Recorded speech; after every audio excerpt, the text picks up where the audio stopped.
The Firehawk Space Marine chapter emerged from the crucible of the 21st founding, established during the 36th millennium as part of the Imperium's relentless expansion of its Astartes forces.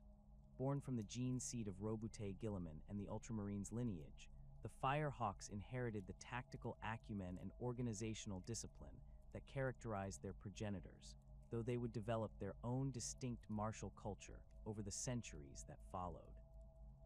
The chapter's founding came at a time when the Imperium faced increasing threats across multiple fronts. Orc wags pressed against Imperial borders, chaos incursions erupted from the Eye of Terror with alarming frequency, and Xenos raiders struck at vital supply lines throughout the galaxy. The High Lords of Terra recognized the need for additional Space Marine chapters to counter these mounting threats, leading to the authorization of the 21st founding. Unlike some of their brother chapters created during this period, the Firehawks demonstrated remarkable stability in their gene seed, showing none of the mutations or aberrations that would later plague other chapters from the same founding. The newly established Firehawks were granted the world of Juco III as their homeworld, a planet located in the Segmentum Solar that provided an ideal recruiting ground for the chapter's needs. Juco III was a harsh world of volcanic activity and extreme temperatures, where the native population had adapted to survive in underground settlements carved from cooled lava tubes and reinforced cavern systems. The planet's surface was dominated by active volcanic ranges, ash-covered plains, and geothermal vents that created a landscape of perpetual danger and hardship. The inhabitants of Juco III had developed into hardy, resilient communities that valued courage, endurance, and tactical thinking above all else. Their society was organized around clan structures that competed for control of the most stable underground territories, leading to constant low-level warfare that provided excellent recruitment material for the Firehawks. Young warriors who demonstrated exceptional skill in these clan conflicts were selected for testing by the chapter's chaplains and apothecaries, who sought candidates capable of surviving the rigorous transformation into Space Marines. The Firehawks adopted heraldry that reflected both their homeworld's volcanic nature and their role as instruments of the Emperor's wrath. Their chapter badge featured a stylized hawk wreathed in flames, rendered in bright orange and red against a black background. The imagery conveyed their swift, decisive approach to warfare while honoring the fire-scarred world that produced their recruits. Individual companies within the chapter displayed variations on this theme, with tactical markings that incorporated flame motifs and avian imagery throughout their armor designs. Battle Brothers of the Firehawks War Power armor, painted in deep red with orange flame patterns that seemed to flicker across the ceramic plates. Their helmets featured distinctive hawk-like visors, and many warriors adorned their armor with personal trophies taken from fallen enemies. Veterans of the First Company War Terminator armor decorated with intricate flame scrollwork, while assault marines of the chapter often painted their jump packs to resemble burning wings. The overall effect created an intimidating appearance that struck fear into the hearts of their enemies, while inspiring confidence in Imperial forces fighting alongside them. The chapter's combat doctrine emphasized rapid deployment and overwhelming firepower, drawing inspiration from both their Ultramarines' heritage and the harsh lessons learned on Juco III. Firehawks commanders favored aggressive tactics that combined precise orbital strikes with swift ground assaults, using their understanding of volcanic terrain to outmaneuver enemies in difficult environments. The chapter maintained a strong preference for flame-based weapons, fielding large numbers of flamers, meltaguns, and plasma weapons that reflected their connection to their homeworld's fiery nature. Firehawks assault squads were particularly renowned for their skill in close-quarters combat, using jump packs to navigate treacherous terrain and strike at enemy weak points with devastating effect. The chapter's Devastator squads specialized in heavy weapons that could penetrate fortified positions, drawing on techniques developed during countless battles in the underground complexes of Juco III.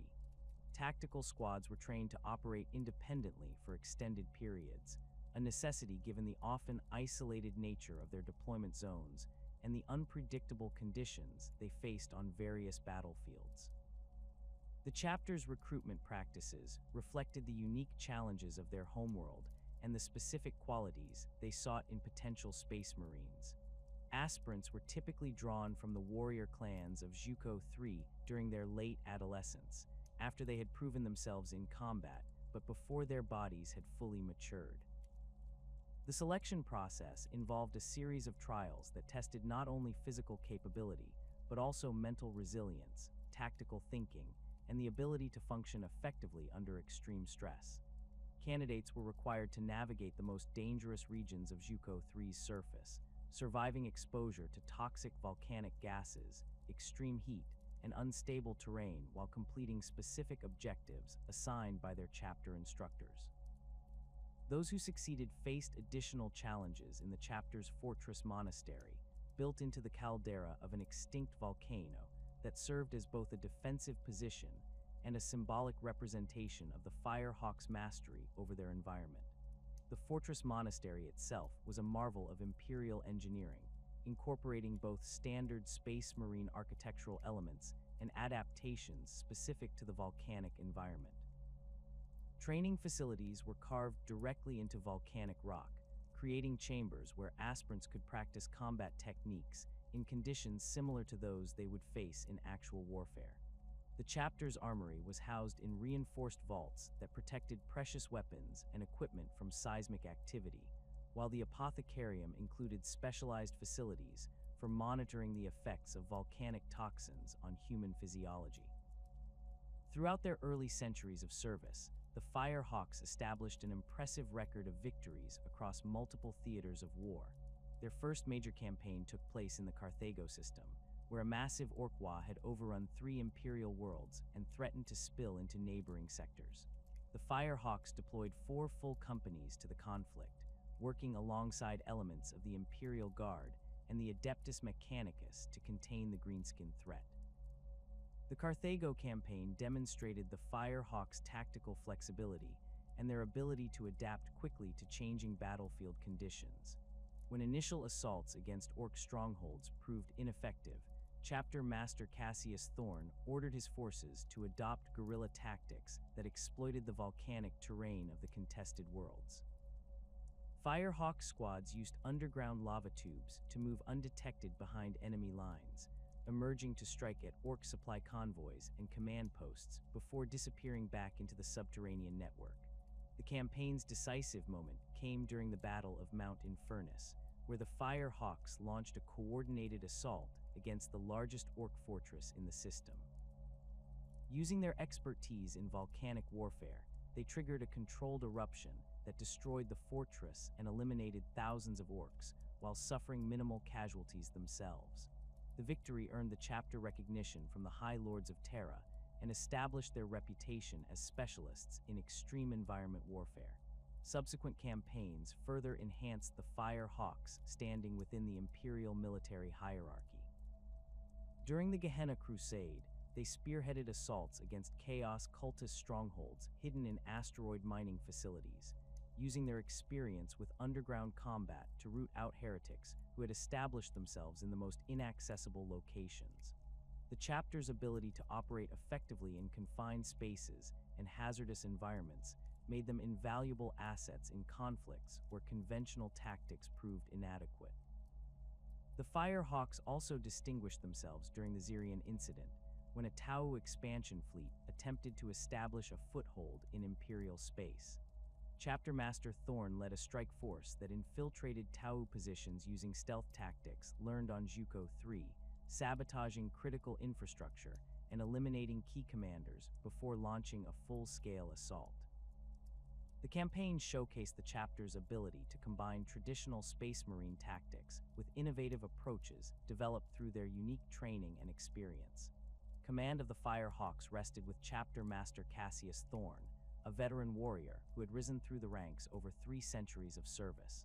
Thorn was known for his tactical brilliance and his ability to inspire fierce loyalty among his battle brothers, leading from the front in even the most dangerous engagements.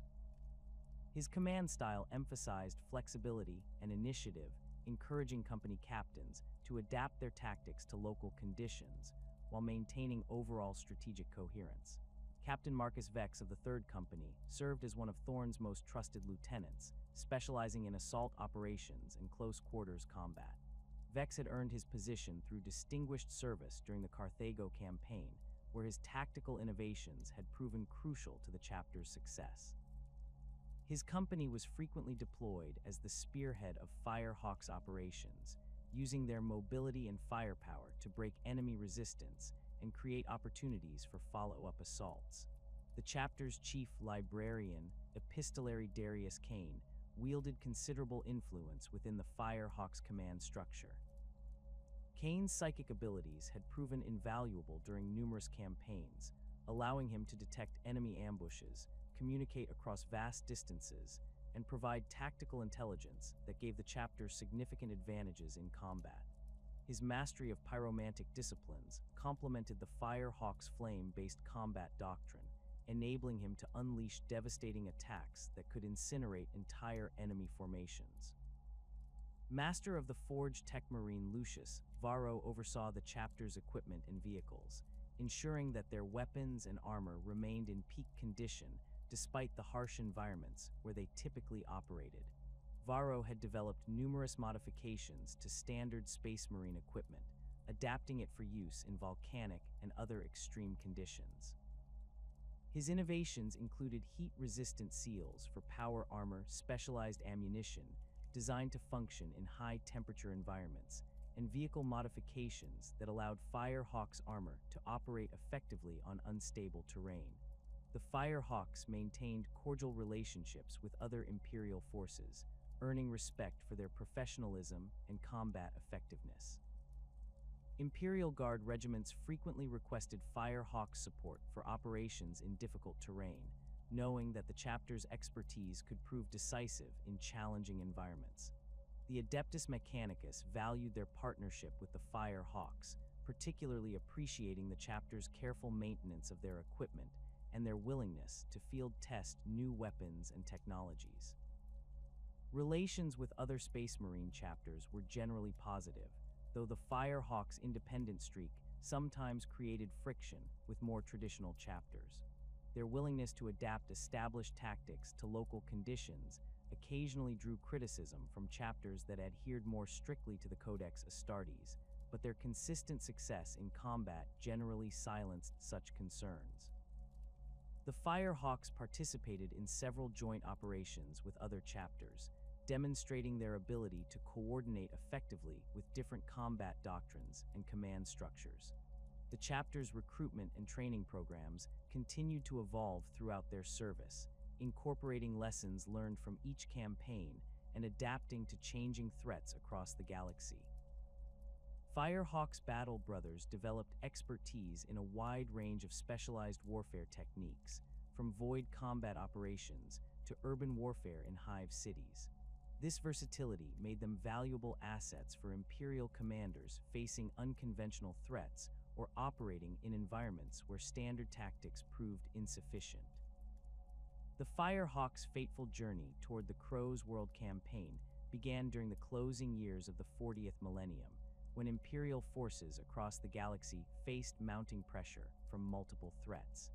The Crow's World system had fallen under siege from a massive chaos incursion, with reports indicating that heretical forces had established fortified positions across 3 separate planets within the system. The situation demanded immediate intervention from Space Marine forces, and the Firehawks received deployment orders that would ultimately seal their doom. Chapter Master Cassius Thorn assembled the entire chapter for this critical mission, recognizing that the scale of the chaos threat required overwhelming Imperial response. All 10 companies of the Firehawks prepared for deployment, along with their support vessels, armored vehicles, and specialized equipment. The chapter's fleet consisted of the battle barge Rapturous Flame, 3 strike cruisers, and a dozen escort vessels carrying the full complement of Firehawks warriors and their equipment. The departure from Juco 3 proceeded according to standard protocols, with the chapter's navigators plotting a course through the Immaterium that would deliver the Firehawks to the Crow's World system within acceptable timeframes. Initial warp translation appeared routine, with the Gellar field generators functioning normally and no unusual readings from the ship's augury arrays. The Firehawks had completed similar journeys countless times throughout their service, and nothing suggested that this voyage would differ from previous deployments. However, the Immaterium held horrors beyond mortal comprehension, and the Firehawks' fleet encountered conditions that defied all previous experience.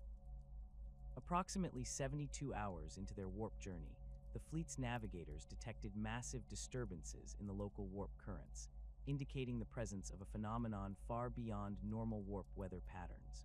The disturbance manifested as a colossal storm system that appeared to stretch across multiple dimensional layers, creating a vortex of chaotic energy that drew the Firehawks' vessels inexorably toward its center. The storm's initial manifestation resembled a massive hurricane of psychic energy, with swirling currents of raw warp matter that defied conventional understanding of Immaterium physics. Navigator Primarch Octavius Mendel reported that the storm appeared to exist simultaneously across multiple temporal dimensions, creating paradoxical readings that suggested the phenomenon had both just formed and existed for millennia. The storm's eye measured approximately 3 light-years in diameter, while its outer boundaries extended far beyond the range of Imperial sensors. As the Firehawks' fleet struggled against the storm's pull, they discovered that conventional warp navigation had become impossible. The storm's influence disrupted the Astronomican's guiding light, leaving the navigators unable to plot courses or determine their position relative to real space.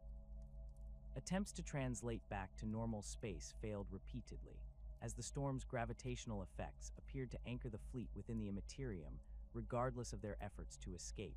The temporal anomalies within the storm proved even more disturbing than the spatial distortions. Firehawks' battle brothers reported experiencing moments where time seemed to flow backward, with conversations reversing themselves and actions undoing themselves in impossible sequences.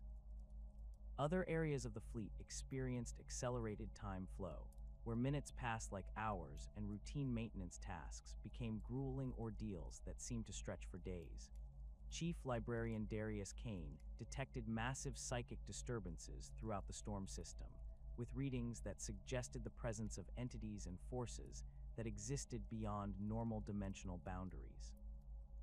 His attempts to probe the storm's nature through psychic means resulted in visions of impossible geometries, burning cities that existed in multiple time periods simultaneously, and voices speaking in languages that predated human civilization. The psychic pressure within the storm proved so intense that several of the chapter's librarians suffered severe neural damage from prolonged exposure. The Firehawks Techmarines reported increasingly erratic behavior from the fleet's machine spirits, with equipment malfunctioning in ways that defied mechanical explanation. Weapons systems fired without activation, doors opened and closed randomly, and the ship's internal lighting systems flickered in patterns that seemed to convey messages in unknown languages. Master of the Forge Lucius Varro documented hundreds of anomalous incidents, noting that the malfunctions appeared to follow patterns that suggested external influence rather than simple mechanical failure. Communication between vessels within the fleet became sporadic and unreliable, with Vox transmissions arriving before they were sent or failing to reach their intended recipients despite clear transmission paths. The chapter's command structure began to break down as orders became impossible to coordinate and tactical information proved unreliable. Captain Marcus Vex of the Third Company reported receiving contradictory orders from Chapter Master Thorn, including instructions that referenced events that had not yet occurred. The storm's influence extended beyond mere technical difficulties, affecting the Firehawks themselves in ways that challenged their understanding of reality. Battle Brothers reported experiencing memories that belonged to other members of the chapter, while others found themselves temporarily occupying different locations within the fleet without any recollection of how they had arrived there. The phenomenon created confusion and disorientation that undermined the chapter's discipline and cohesion. As weeks passed within the storm, the Firehawks began to experience more severe physical and psychological effects.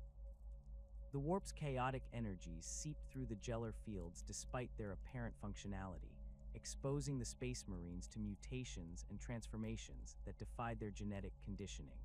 Some Battle Brothers developed additional sensory organs that allowed them to perceive warp entities directly, while others found their bones becoming hollow and lightweight, resembling the skeletal structure of birds. The mutations varied widely among different members of the chapter, with no apparent pattern or predictable progression. Sergeant Titus Corvin of the 7th Company reported that his skin had begun to emit a faint phosphorescent glow, while Brother Apothecary Matthias Voss discovered that his blood had taken on properties that allowed it to burn without consuming oxygen. These changes occurred gradually, often going unnoticed until they had progressed significantly. The chapter's chaplains found their faith tested in ways they had never experienced, as the storm's influence seemed to target their spiritual defenses specifically. Chaplain Mordecai Thane reported visions of the Emperor, engaged in eternal battle against forces that existed beyond conventional understanding of chaos, while Chaplain Castor Vex experienced prophetic dreams that showed potential futures where the Fire Hawks had never existed. The spiritual trials proved as challenging as the physical mutations, forcing the chapter's spiritual leaders to confront questions about the nature of their faith and their place in the Emperor's grand design. The storm's effects on the chapter's gene seed proved particularly troubling to the apothecaries charged with monitoring the Firehawk's genetic integrity. Standard tests revealed alterations to the Space Marine's genetic structure that appeared to be both beneficial and potentially dangerous. The modifications enhanced certain aspects of their physiology while introducing elements that seemed to exist partially outside normal space-time, creating warriors who remained recognizably human while possessing capabilities that transcended mortal limitations. Brother Apothecary Voss documented cases where injured battle brothers healed from wounds that should have proven fatal, while others developed the ability to perceive threats that existed in multiple dimensions simultaneously. The genetic changes appeared to be guided by some external intelligence, as they consistently enhanced the Firehawks' combat capabilities while preserving their essential humanity and loyalty to the Emperor. The psychological impact of prolonged exposure to the storm's influence created additional challenges for the chapter's leadership. Battle Brothers reported experiencing shared dreams where they fought alongside warriors from different time periods, including conflicts that had occurred centuries before their birth and battles that seemed to take place in possible futures. These visions provided tactical knowledge and combat experience that proved valuable, but they also created confusion about which memories belonged to individual warriors and which had been shared through the storm's influence. Chapter Master Thorn struggled to maintain command authority as traditional hierarchies became meaningless within the storm's chaotic environment. His orders sometimes reached subordinates before he issued them, while reports from company captains described events that had not yet occurred from his perspective. The breakdown of linear time within the storm made conventional military organization impossible, forcing the Fire Hawks to adapt to new forms of coordination and communication.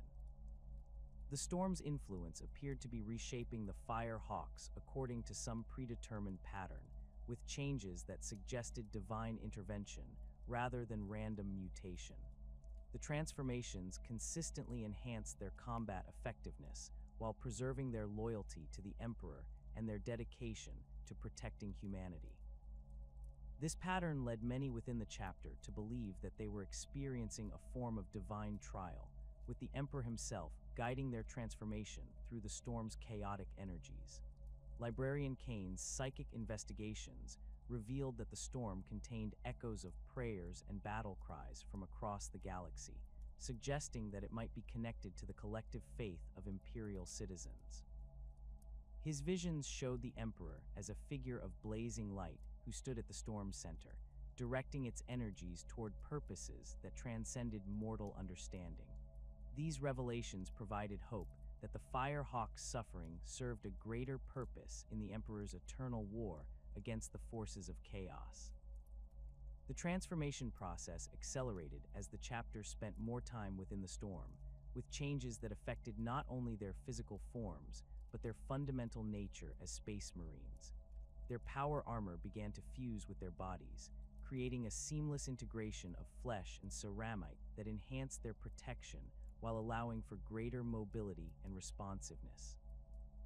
The armor's machine spirits seem to achieve true consciousness, communicating directly with their wearers and providing tactical information that exceeded the capabilities of standard equipment. The first confirmed sighting of the Legion of the Damned occurred during the Siege of Mortarion Prime in the year 798 of the 41st millennium, though scattered reports suggest their presence on battlefields centuries earlier.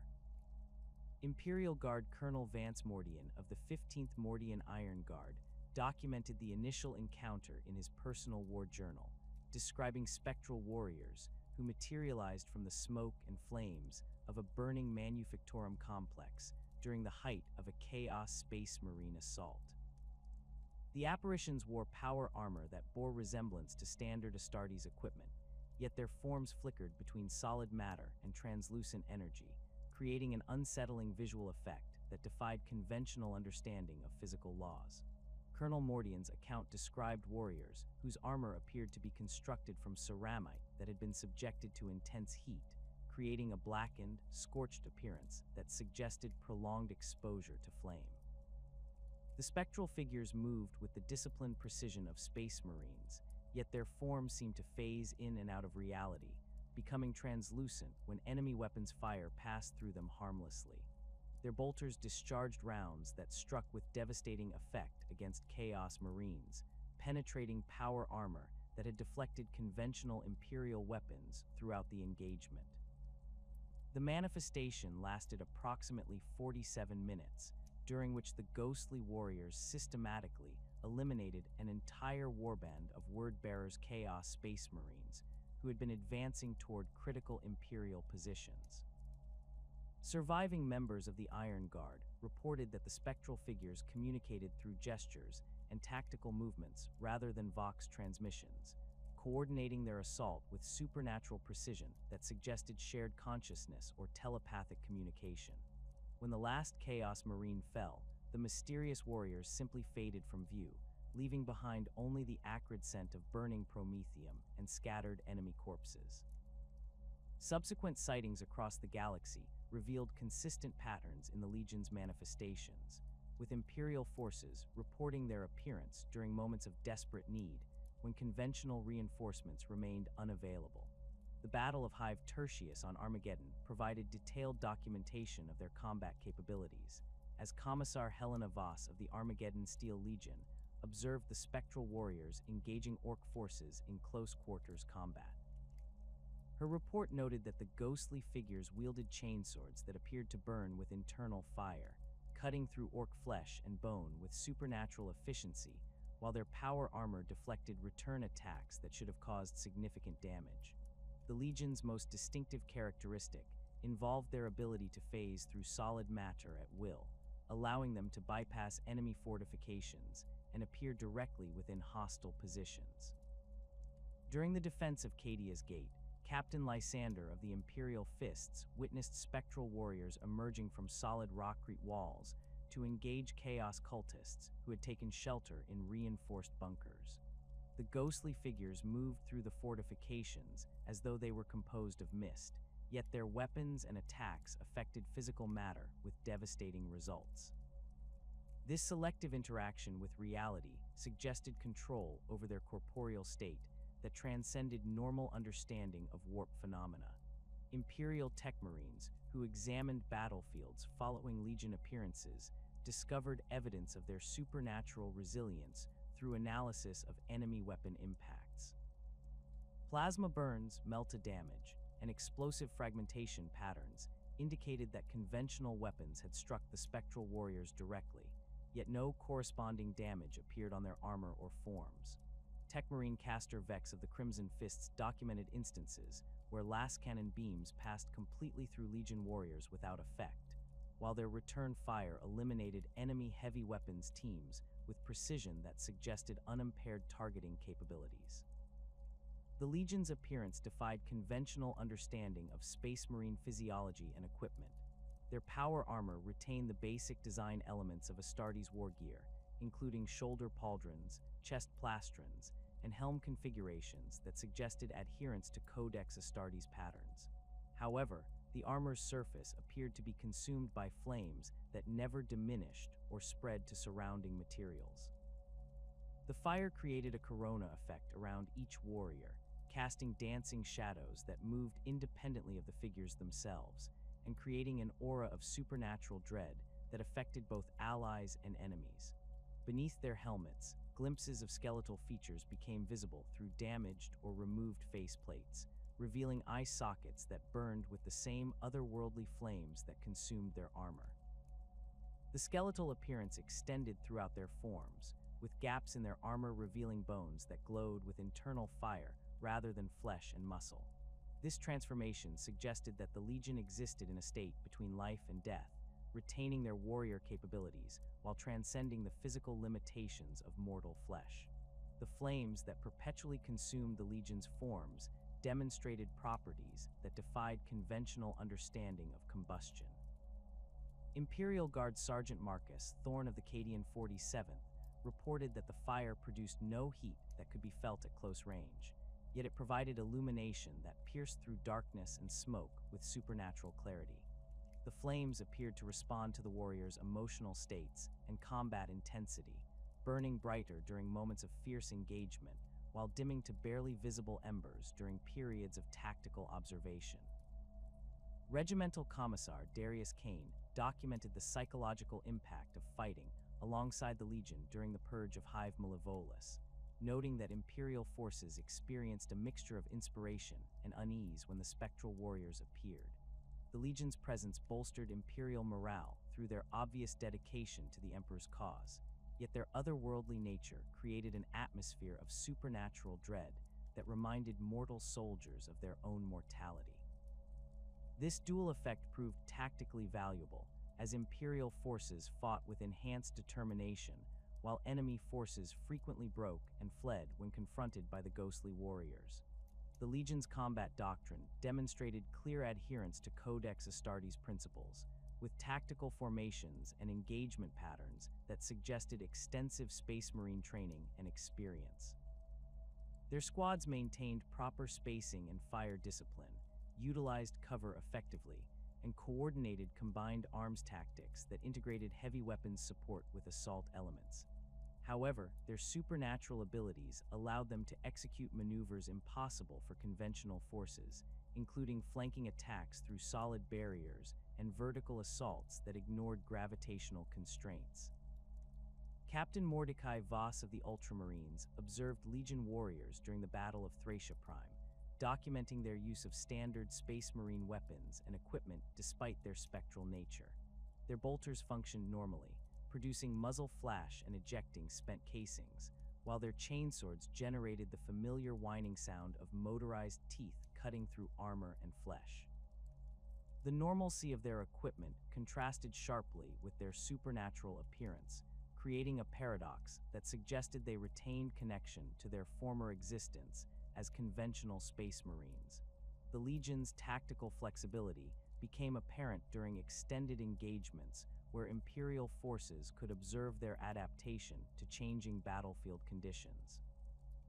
During the siege of Fortress Dolar, elements of the Cadian shock troops watched spectral warriors modify their assault patterns in response to enemy reinforcements, demonstrating the same tactical acumen expected from veteran Space Marine forces. Their ability to communicate without Vox equipment allowed for coordination that exceeded normal Imperial capabilities, with squad-level decisions implemented simultaneously across multiple combat zones. Eyewitness accounts from Space Marine forces provided additional insight into the Legion's nature and capabilities.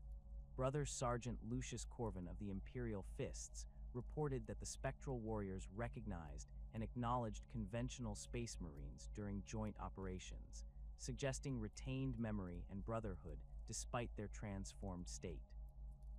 The Legion warriors demonstrated familiarity with standard Imperial tactics and protocols, integrating seamlessly with existing command structures when circumstances required coordinated action. The supernatural flames that define the Legion's appearance extended to their weapons and equipment, creating visual effects that enhanced their intimidation factor while providing practical battlefield advantages.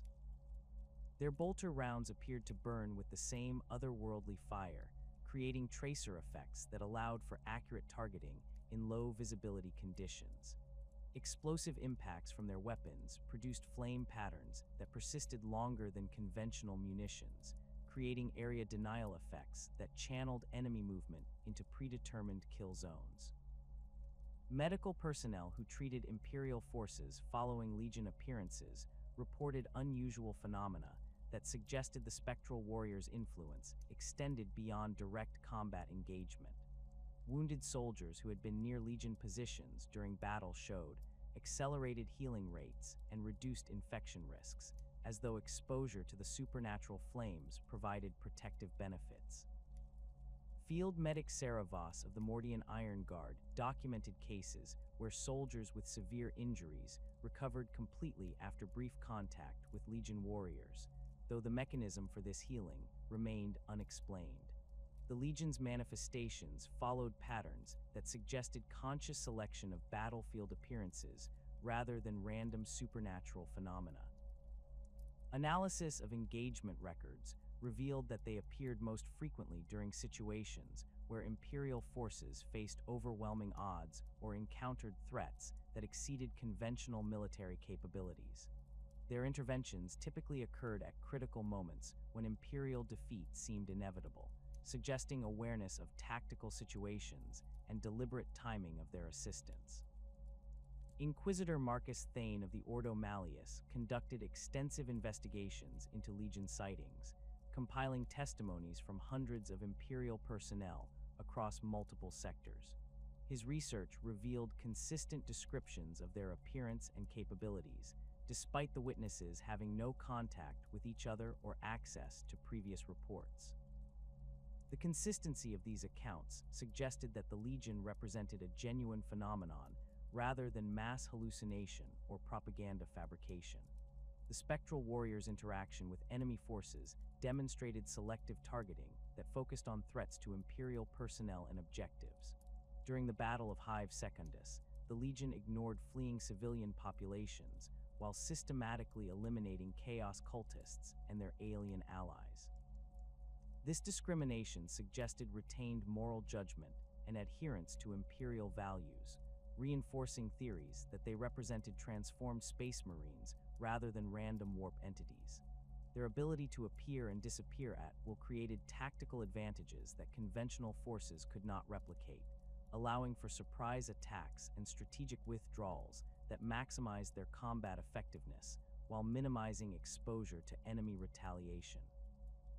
The Legion's mastery of this phase-shifting ability appeared to improve over time, with later sightings showing more sophisticated applications of their supernatural mobility in complex tactical situations. The theological implications surrounding the Legion of the Damned have sparked intense debate within the highest echelons of Imperial religious authority since their first documented appearances. The Ecclesiarchy's conclave of cardinals has convened no fewer than 17 major theological conferences to address the fundamental questions raised by these spectral warriors, with each gathering producing more questions than answers. The central theological dilemma revolves around whether the Legion represents a manifestation of the Emperor's divine will made manifest in the material realm, or if they constitute a warp-born phenomenon that merely serves Imperial interests through coincidence or manipulation. Cardinal Voss of the Shrine World Ophelia 7 has emerged as the foremost proponent of the divine intervention theory, arguing that the Legion's consistent appearance during moments of Imperial crisis demonstrates clear evidence of the Emperor's active participation in the galaxy's affairs. His treatise, The Burning Martyrs, Evidence of Divine Intercession, presents compelling arguments based on documented battle reports and witness testimonies from across the Imperium. Voss contends that the Emperor, in his eternal vigil upon the Golden Throne, directs these spectral warriors to intervene when conventional Imperial forces face annihilation at the hands of humanity's enemies. The Cardinal's theological framework suggests that the Legion represents a new form of Imperial saint, transformed through divine will into instruments of the Emperor's vengeance. This interpretation draws parallels to established imperial doctrine regarding saints and their miraculous interventions throughout imperial history.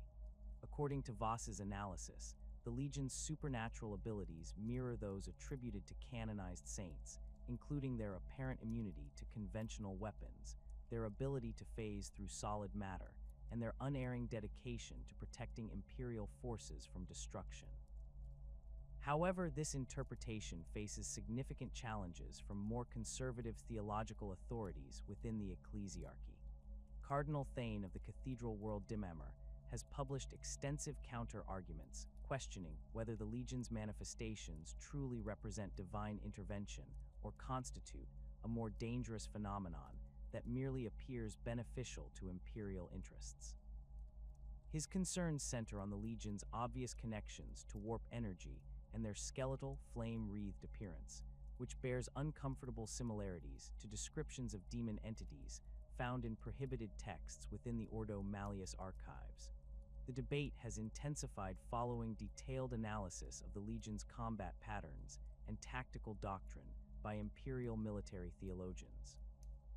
Chaplain Commander Marcus Kane of the Ultramarines chapter has conducted extensive research into the Spectral Warriors' adherence to Codex Astartes principles, documenting their use of standard Space Marine formations and engagement protocols. His findings suggest that the Legion retains institutional memory and training from their previous existence as conventional Astartes, supporting theories that they represent transformed Space Marines rather than entirely new creations of divine will. This evidence has led to the development of what theological scholars term the martyred chapter theory, which proposes that the Legion consists of Space Marines who died in service to the Emperor under circumstances that triggered divine transformation rather than conventional death. Proponents of this theory point to the consistent reports of the Legion's Space Marine equipment and tactical proficiency as evidence that they retain their original identities and capabilities despite their supernatural transformation. The theory suggests that the Emperor's divine power preserved these fallen warriors in a state between life and death, allowing them to continue serving humanity in their new form. The Adeptus Ministorum's Department of Miraculous Manifestations has established a dedicated research division to investigate Legion sightings and compile evidence supporting various theological interpretations. Canoness Vex of the Order of the Sacred Rose leads this investigation, bringing her extensive experience with battlefield miracles and supernatural phenomena to bear on the Legion question. Her preliminary findings indicate that the Legion's appearances correlate strongly with moments when Imperial forces face extinction-level threats, suggesting either divine timing or supernatural awareness of tactical situations across the galaxy. The investigation has revealed patterns in Legion manifestations that support multiple theological interpretations simultaneously. Their consistent appearance during desperate Imperial situations could indicate divine intervention, as supporters of the intervention theory argue. However, the same pattern could also suggest that the Legion represents a warp phenomenon that feeds on conflict and desperation, manifesting when psychic emanations from dying Imperial forces reach sufficient intensity to breach the barrier between real space and the immaterium. Imperial Inquisitors have contributed their own perspectives to the theological debate, bringing centuries of experience investigating warp phenomena and supernatural manifestations. Inquisitor Mordecai Thorn of the Ordo Malleus has documented 17 separate Legion encounters, analyzing each incident for evidence of chaos, corruption, or demonic influence. His reports consistently indicate that the Legion demonstrates no signs of chaos taint, showing instead what he describes as purified warp essence that appears to actively repel chaos energies rather than attract them. This finding has significant implications for Imperial theology, as it suggests that warp energy itself is not inherently corrupting when properly channeled through divine will. The Legion's ability to utilize what appears to be purified warp energy to enhance their combat capabilities, while maintaining their loyalty to the Emperor, challenges traditional Imperial understanding of the Immaterium's nature. Some theologians have interpreted this as evidence that the Emperor's divine power extends into the warp itself, creating sanctified spaces within the immaterium where loyal imperial souls can exist without corruption. The question of the Legion's consciousness and individual identity has become another major point of theological contention. Witness reports describe the spectral warriors as maintaining individual personalities and tactical preferences, suggesting that they retain their original identities despite their transformation. This evidence supports theories that the Legion consists of specific individuals who have been preserved through divine intervention, rather than generic supernatural constructs created for Imperial service. Brother Chaplain Castor Vex of the Imperial Fists has conducted extensive interviews with Imperial Guard personnel who fought alongside Legion warriors, documenting instances where the spectral figures demonstrated recognition of specific Imperial units and tactical situations. These reports suggest that individual Legion members retain memories from their previous existence, including knowledge of Imperial military doctrine and personal relationships with conventional Imperial forces. Such retention of identity and memory supports theological arguments that the Legion represents genuine resurrection or transformation rather than mere supernatural mimicry. The Ecclesiarchy's official position on the Legion remains deliberately ambiguous, reflecting the complex theological questions raised by their existence.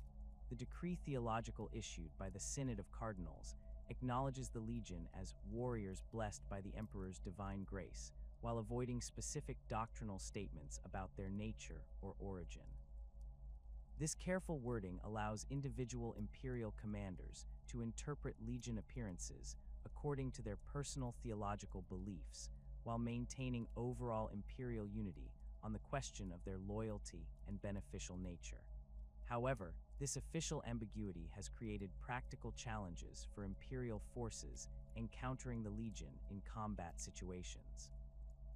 Some Imperial Guard units have reported confusion about whether to coordinate tactical operations with the Spectral Warriors or simply observe their independent actions. The lack of clear doctrinal guidance has led to inconsistent responses that may have reduced the effectiveness of Legion interventions in certain situations. The theological debate has extended beyond purely academic circles to influence practical Imperial military doctrine and training programs. The Schola Progenium has begun incorporating instruction on supernatural battlefield phenomena into its curriculum, preparing future Imperial officers for potential encounters with the Legion and similar manifestations. This training emphasizes the importance of maintaining faith in the Emperor's protection while remaining tactically flexible enough to adapt to supernatural battlefield conditions. Imperial Guard training regimens now include scenarios designed to simulate combat alongside supernatural allies, helping regular forces overcome the psychological challenges of fighting near the Legion's otherworldly presence. These exercises have revealed that Imperial troops perform more effectively when they understand the Legion's role as divine instruments rather than mysterious supernatural entities of unknown origin and intent. The Legion's apparent immunity to chaos corruption has particular significance for Imperial theological doctrine regarding the nature of the warp and the Emperor's divine power. Traditional Imperial teaching holds that prolonged exposure to warp energy inevitably leads to corruption and damnation, yet the Legion demonstrates sustained existence within warp-touch states while maintaining perfect loyalty to Imperial ideals. This contradiction has forced theological scholars to reconsider fundamental assumptions about the relationship between divine power and warp phenomena. Some radical theologians have proposed that the Legion represents evidence of the Emperor's growing divine power, suggesting that his millennia of sacrifice upon the Golden Throne has enhanced his ability to protect loyal servants from chaos corruption even after death. This interpretation implies that the Emperor's divine nature continues to evolve and strengthen, offering hope that his protection of humanity may eventually extend to complete immunity from chaos influence for all faithful Imperial citizens. The Legion's selective manifestation patterns have also raised questions about divine omniscience and the Emperor's awareness of events throughout the galaxy. Their consistent appearance at critical moments suggests either perfect divine timing or supernatural awareness that transcends normal limitations of space and time.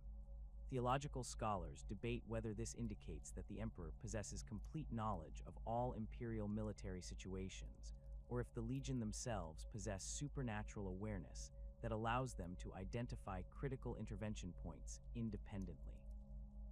The implications of either interpretation carry significant weight for imperial doctrine regarding prayer, faith, and divine intervention.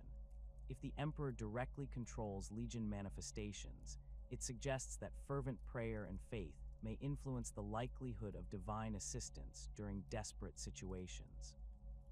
Alternatively, if the Legion operates with independent supernatural awareness, it implies that the Emperor has created autonomous instruments of divine, will that serve imperial interests without requiring direct divine micromanagement. The question of whether the Legion can be destroyed or permanently eliminated has become another focus of theological investigation. No documented cases exist of Legion warriors being permanently defeated in combat, though they frequently disappear after completing their interventions. This apparent invulnerability could indicate divine protection that renders them immune to conventional destruction, or it might suggest that their warp-based existence allows them to retreat to the immaterium when threatened with annihilation. The theological implications of the Legion's potential immortality extend to broader questions about the nature of death and resurrection within imperial doctrine. If the Legion represents genuinely resurrected space marines, their existence provides concrete evidence for the possibility of life after death through divine intervention. This evidence could fundamentally alter imperial understanding of martyrdom and sacrifice, suggesting that exceptional service to the Emperor may result in continued existence rather than simple spiritual reward in the afterlife. The Legion of the Damned employs combat doctrines that blend traditional space marine tactical principles with supernatural capabilities that transcend the limitations of conventional warfare. Their approach to battle demonstrates a clear preference for aggressive close-quarters engagement, utilizing their otherworldly abilities to bypass enemy defenses and strike at vulnerable positions with devastating precision. Unlike standard Astartes formations that rely on coordinated fire support and methodical advances, the Legion's spectral nature allows them to execute maneuvers that would prove impossible for conventional forces. Their tactical deployment typically begins with phase materialization directly within enemy positions, bypassing outer defensive perimeters and fortifications that would normally require extensive siege operations to overcome. During the Battle of Hades' Hive, Imperial Guard observers documented Legion squads emerging from solid rockcrete walls inside Chaos Space Marine bunkers, appearing simultaneously across multiple defensive positions to create maximum disruption. This ability to ignore physical barriers fundamentally alters battlefield geometry, allowing the Legion to attack from directions that enemy commanders cannot anticipate or defend against effectively. The Legion's weapon preferences reflect both their origins as space marines and their supernatural transformation into beings of living flame. Standard bolters remain their primary ranged weapons, though these firearms appear modified by their spectral nature to fire ammunition that burns with the same otherworldly flames that consume their forms. The bolter rounds create distinctive tracer patterns that persist longer than conventional munitions, providing continuous illumination in dark environments while maintaining their devastating anti-personnel effectiveness against both human and superhuman targets. However, their true tactical preference lies in flame-based weaponry that complements their supernatural nature. Flamers wielded by Legion warriors produce jets of fire that burn with temperatures exceeding those of standard promethium-based weapons, capable of melting through ceramite armor and reducing enemy positions to ash within seconds. The flames they project appear to possess selective targeting properties, consuming hostile forces while leaving Imperial equipment and personnel unharmed even when caught within the same fire patterns. Meltaguns in Legion hands demonstrate enhanced penetration capabilities that exceed the weapon's normal specifications, cutting through vehicle armor and fortified positions with efficiency that suggests supernatural enhancement of the weapon's fusion beams. Techmarine Lucius Varro of the Iron Hands documented instances where Legion-wielded meltaguns penetrated armor plating that had previously resisted conventional melta weapons, indicating that their spectral nature somehow amplifies the destructive potential of their equipment. The Legion's mastery of close-quarters combat represents perhaps their most fearsome tactical capability. Their chainswords burn with the same supernatural flames that consume their armor, creating weapons that combine the mechanical cutting power of motorized teeth with supernatural fire that appears to burn through both physical matter and spiritual essence. Enemy forces struck by these weapons suffer wounds that extend beyond mere physical damage, with reports indicating that victims experience spiritual trauma that persists even after successful medical treatment. Power weapons wielded by Legion warriors demonstrate similar supernatural enhancement, with power swords and axes that cut through enemy armor with ease, while leaving trails of burning energy that persist on the battlefield long after the weapons have moved on to new targets. These energy trails create temporary barriers that can channel enemy movement or provide concealment for Imperial forces, adding a tactical dimension to their melee combat that extends beyond simple destruction of enemy personnel. Their supernatural resilience allows the Legion to execute assault tactics that would prove suicidal for conventional forces. They advance directly through enemy fire zones without seeking cover, relying on their ability to phase between corporeal and incorporeal states to avoid damage while maintaining offensive momentum. This approach creates psychological pressure on enemy forces who find their defensive preparations rendered useless against attackers who cannot be stopped by conventional means. The phasing ability itself demonstrates tactical sophistication that suggests conscious control rather than random supernatural phenomenon. Legion warriors can selectively interact with physical matter, allowing them to pass through enemy fortifications, while their weapons remain capable of affecting hostile targets.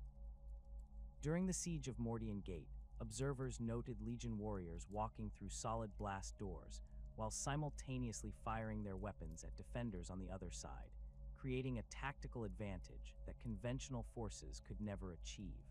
Their invulnerability phases appear to activate in response to incoming threats, with Legion warriors becoming translucent just as enemy weapons' fire reaches their positions.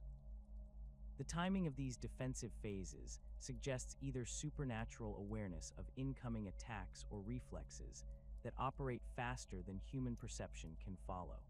This defensive capability allows them to operate in environments where conventional forces would face immediate annihilation, such as the center of artillery bombardments or within the blast radius of their own explosive weapons. The tactical implications of their invulnerability extend beyond personal protection to influence their overall combat doctrine. Legion squads can advance through their own flame weapon effects, using the fire as both a weapon against enemies and concealment for their own movements. This capability allows them to create walls of supernatural flame that deny area access to hostile forces while providing covered approaches for their assault elements. Their apparent immunity to environmental hazards enables tactical operations in locations that would prove impossible for conventional forces. The Legion has been documented fighting effectively within active volcano craters, toxic atmospheric conditions, and vacuum environments without any visible life support equipment. This environmental immunity allows them to exploit battlefield conditions that enemy forces cannot match, creating tactical advantages through superior operational capability rather than mere firepower superiority. The Legion's command structure presents one of the most intriguing aspects of their tactical organization. Despite their spectral nature and apparent independence from conventional Imperial command hierarchies, they demonstrate coordination and tactical discipline that equals or exceeds that of veteran Space Marine formations. Their movements suggest the presence of a command structure that operates through means other than conventional Vox communication. with squad-level decisions implemented simultaneously across multiple combat zones without any observable coordination mechanism. Individual Legion warriors appear to possess awareness of tactical situations beyond their immediate vicinity, responding to threats and opportunities that lie outside their direct line of sight or communication range. This supernatural awareness allows them to coordinate complex tactical maneuvers without the communication delays that affect conventional forces, executing pincer movements and flanking attacks with timing precision that suggests shared consciousness or telepathic coordination. The absence of observable officers or command personnel among Legion formations has led Imperial tacticians to theorize that their command structure operates on principles that transcend conventional military hierarchy. Rather than relying on centralized command and control, each Legion warrior appears to possess complete tactical awareness that allows for decentralized decision-making while maintaining overall strategic coherence. This organizational model provides tactical flexibility that conventional forces cannot match, as individual warriors can adapt to changing battlefield conditions without waiting for orders from higher authority. Their tactical coordination extends to integration with conventional Imperial forces, despite the lack of standard communication protocols between spectral and mortal warriors. Legion formations demonstrate ability to complement Imperial Guard and Space Marine operations without formal coordination, positioning themselves to provide maximum support for conventional forces while avoiding interference with established Imperial tactical plans. This integration capability suggests either supernatural awareness of Imperial tactical doctrine or retained institutional memory from their previous existence as conventional Space Marines. The strategic impact of Legion interventions extends far beyond their immediate combat effectiveness to influence the morale and tactical confidence of both Imperial and enemy forces. Their appearance on Imperial battlefields creates a psychological effect that can turn the tide of engagements through inspiration and terror rather than simple firepower superiority. Imperial forces fighting alongside the Legion demonstrate enhanced combat performance that exceeds normal human capabilities, suggesting that their supernatural presence provides tangible benefits beyond mere tactical support. The morale boost experienced by Imperial forces appears to manifest as increased accuracy, improved coordination, and enhanced resistance to fear and panic effects. Commissar Helena Voss of the Cadian Shock Troops documented instances where Imperial Guard units performed significantly above their normal combat ratings when Legion warriors operated in their vicinity, with soldiers displaying courage and tactical acumen that exceeded their previous training and experience levels. Conversely, enemy forces facing the Legion demonstrate consistent patterns of degraded combat performance that extends beyond rational fear responses to supernatural phenomena. Chaos Space Marines, normally immune to fear and intimidation, have been observed retreating from Legion positions despite tactical advantages that should have ensured their victory. This psychological impact suggests that the Legion's presence affects enemy forces on spiritual or psychic levels that transcend conventional battlefield psychology. The terror effect extends to non-human enemies as well, with Orc forces showing uncharacteristic reluctance to engage Legion warriors despite their species' natural aggression and fearlessness. Tau forces have been documented abandoning tactically sound positions when confronted by Legion manifestations, suggesting that their supernatural nature transcends species-specific psychological responses to create universal fear reactions among hostile forces. The Legion's tactical flexibility allows them to adapt their combat doctrine to specific enemy types and battlefield conditions with efficiency that suggests extensive combat experience against diverse threats. Against heavily armored opponents, they demonstrate preference for melta-weapons and power weapons that can penetrate protective systems, while engagements against lightly armored but numerous enemies see increased use of flame weapons and area effect munitions. Their supernatural mobility enables tactical maneuvers that conventional forces cannot execute, including vertical assaults that ignore gravitational constraints and flanking movements through solid terrain features. These capabilities allow them to exploit enemy weaknesses that would remain inaccessible to conventional forces, creating tactical opportunities that can decisively influence engagement outcomes regardless of overall force strength comparisons. The Legion's ability to appear and disappear at will provide strategic advantages that extend beyond individual battle outcomes to influence campaign-level planning and enemy strategic decision-making. Enemy commanders must account for the possibility of Legion intervention when developing operational plans, creating uncertainty that can paralyze enemy strategic thinking or force the commitment of additional resources to counter potential supernatural intervention. Their unpredictable manifestation patterns prevent enemy forces from developing effective counter-tactics, as the Legion's appearance cannot be anticipated or planned for through conventional intelligence gathering.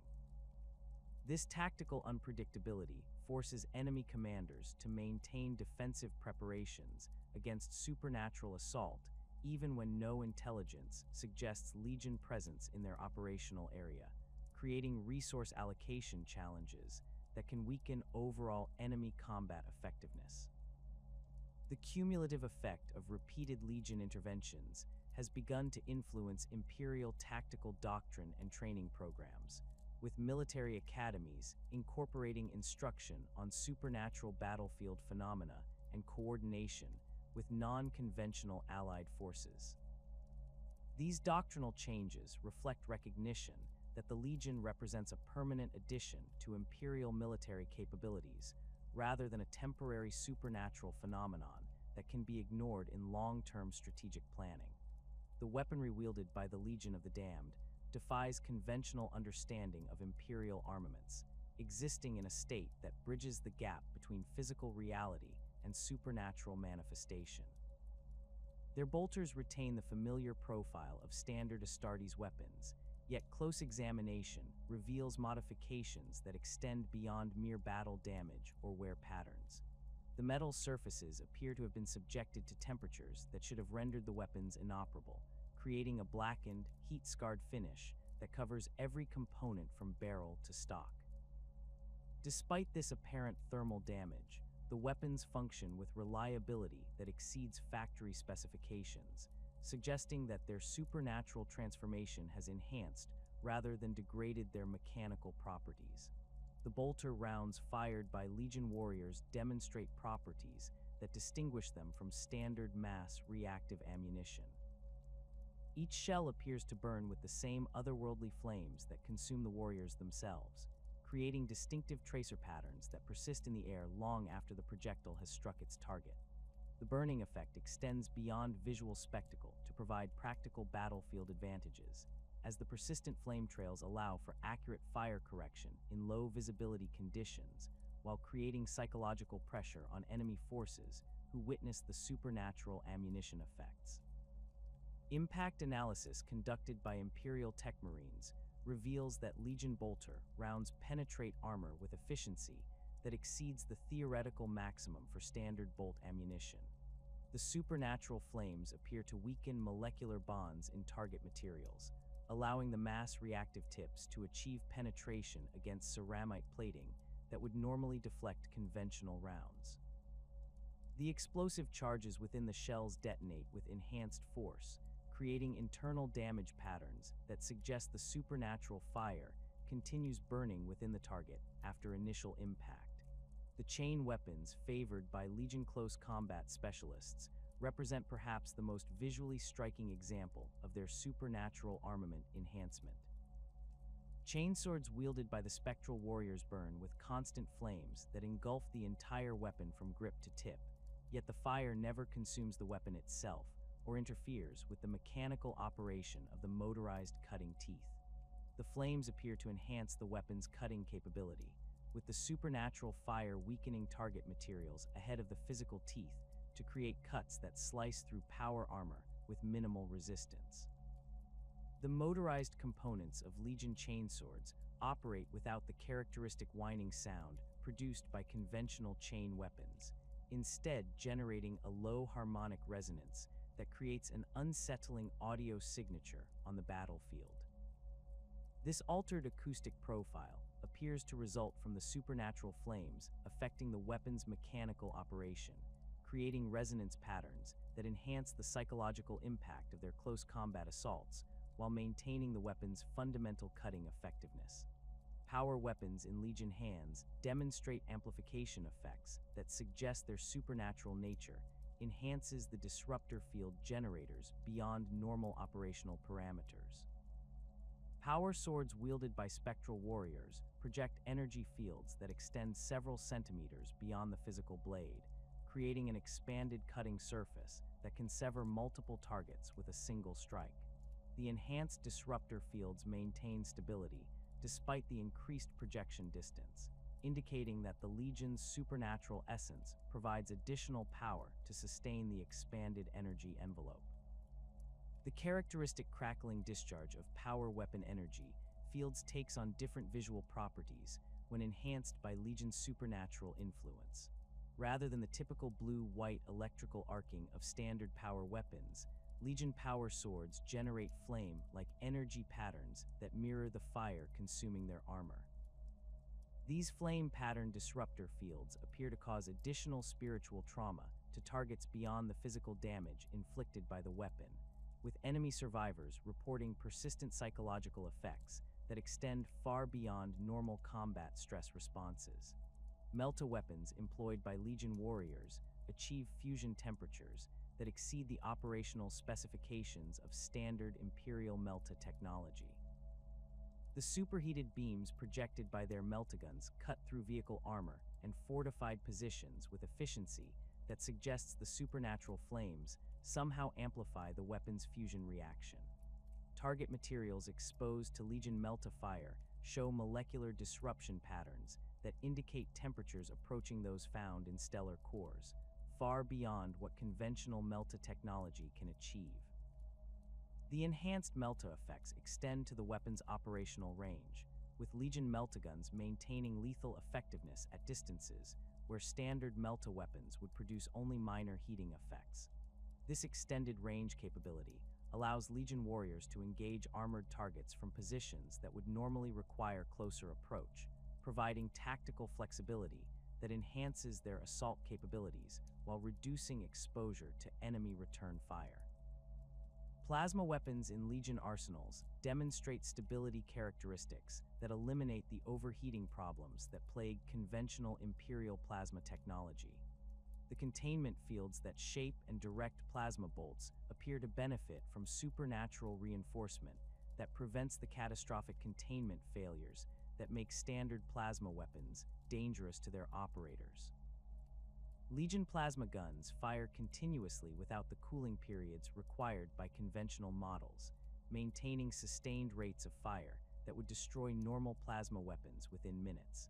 The plasma bolts themselves burn with the same supernatural flames that characterize all Legion weaponry, creating projectiles that combine the armor-penetrating capability of superheated gas with the spiritual damage potential of otherworldly fire. Target analysis reveals that Legion plasma impacts create damage patterns that extend beyond the immediate blast area, with secondary fires that continue burning long after the initial plasma discharge has dissipated. The question of whether Legion weapons represent physical artifacts or manifestations of supernatural has become a subject of intense debate among Imperial tech marines and Mechanicus adepts who have examined battlefield evidence. The weapons demonstrate all the physical properties of conventional Imperial armaments, including appropriate weight, balance, and mechanical complexity. However, their enhanced performance characteristics and immunity to damage suggest that they exist in a state that transcends purely physical reality. Detailed analysis of Legion weapon components reveals manufacturing marks and serial numbers that correspond to legitimate Imperial production facilities, indicating that the weapons began their existence as conventional Imperial armaments. The transformation process that created the Spectral Warriors appears to have simultaneously enhanced their equipment, suggesting that the supernatural change affected both the Marines themselves and all their associated gear as a unified transformation rather than separate phenomena. The persistence of Legion weapons after the warriors disappear from battlefields provides additional evidence for their physical reality. Imperial forces have recovered spent shell casings, weapon fragments, and other debris that retain the characteristic heat-scarred appearance of Legion equipment. These artifacts demonstrate normal physical properties when examined in laboratory conditions, yet they maintain trace amounts of the supernatural energy that enhance their battlefield performance. Attempts to reverse engineer Legion weapon enhancements have proven unsuccessful, with Mechanicus adepts unable to replicate the performance improvements observed in spectral warrior armaments. The supernatural elements that enhance Legion weapons appear to be intrinsically linked to the warriors themselves, suggesting that the enhanced performance results from the interaction between the spectral marines and their equipment rather than modifications that could be applied to conventional weapons. The armor worn by Legion warriors presents similar mysteries regarding the relationship between physical reality and supernatural manifestation. Their power armor retains the basic design elements and protective characteristics of standard Astartes equipment, yet the perpetual flames that consume the armor's surface create visual effects that clearly distinguish Legion warriors from conventional space marines. The fire appears to emerge from within the ceramite plating itself rather than being applied externally, suggesting that the supernatural transformation affected the armor's molecular structure. The skeletal motifs that decorate Legion armor appear to be integrated into the ceramite during the transformation process rather than applied as external ornamentation. Skull imagery and bone patterns emerge from the armor's surface, as though the ceramite itself has been restructured to display these death-themed decorations. The skeletal elements glow with the same supernatural fire that consumes the rest of the armor, creating a unified visual effect that reinforces the Legion's otherworldly nature. The perpetual flames that characterize Legion armor demonstrate selective interaction with the physical environment that suggests conscious control rather than simple supernatural phenomenon. The fire provides illumination and creates intimidating visual effects without generating heat that would be detectable by thermal sensors or uncomfortable for nearby Imperial forces. This selective thermal output indicates that the flames exist partially outside normal thermodynamic laws, burning without consuming fuel or producing waste heat. The armor's protective capabilities appear enhanced beyond standard ceramite specifications, with Legion warriors surviving direct hits from weapons that would penetrate conventional power armor. The supernatural flames seem to provide additional protection by disrupting incoming projectiles and energy weapons before they can reach the physical armor plating. This protective enhancement allows Legion warriors to advance through fire zones that would prove lethal to conventional space marines, contributing to their tactical effectiveness in assault operations. Environmental resistance represents another area where Legion armor demonstrates supernatural enhancement beyond normal Astartes equipment capabilities. The spectral warriors operate effectively in vacuum conditions, toxic atmospheres, and extreme temperature environments without any visible life support systems. Their armor appears to provide complete environmental protection through supernatural means rather than conventional filtration and atmospheric recycling systems. The integration between Legion warriors and their armor suggests a level of fusion that exceeds the normal interface between Space Marine and power armor. The supernatural transformation appears to have created a seamless connection between the warriors' enhanced physiology and their equipment, allowing for response times and coordination that surpass normal human-machine interface capabilities. This integration enables the tactical flexibility and supernatural abilities that define Legion combat effectiveness. The question of maintenance and repair for Legion equipment presents another area of mystery that challenges conventional understanding of Imperial technology. The weapons and armor show no signs of degradation despite their obvious age and extensive combat use, suggesting that the supernatural transformation provides self-maintenance capabilities that eliminate normal wear and tear. Battle damage appears to heal automatically over time, with weapon scratches and armor dents disappearing without any observable repair process. This self-repair capability extends to ammunition replenishment, with Legion warriors demonstrating sustained fire capabilities that exceed their visible ammunition storage capacity. The supernatural flames that enhance their weapons appear to provide unlimited ammunition generation, allowing for continuous combat operations without the logistical support requirements that limit conventional forces. This ammunition independence contributes significantly to their tactical effectiveness and operational flexibility.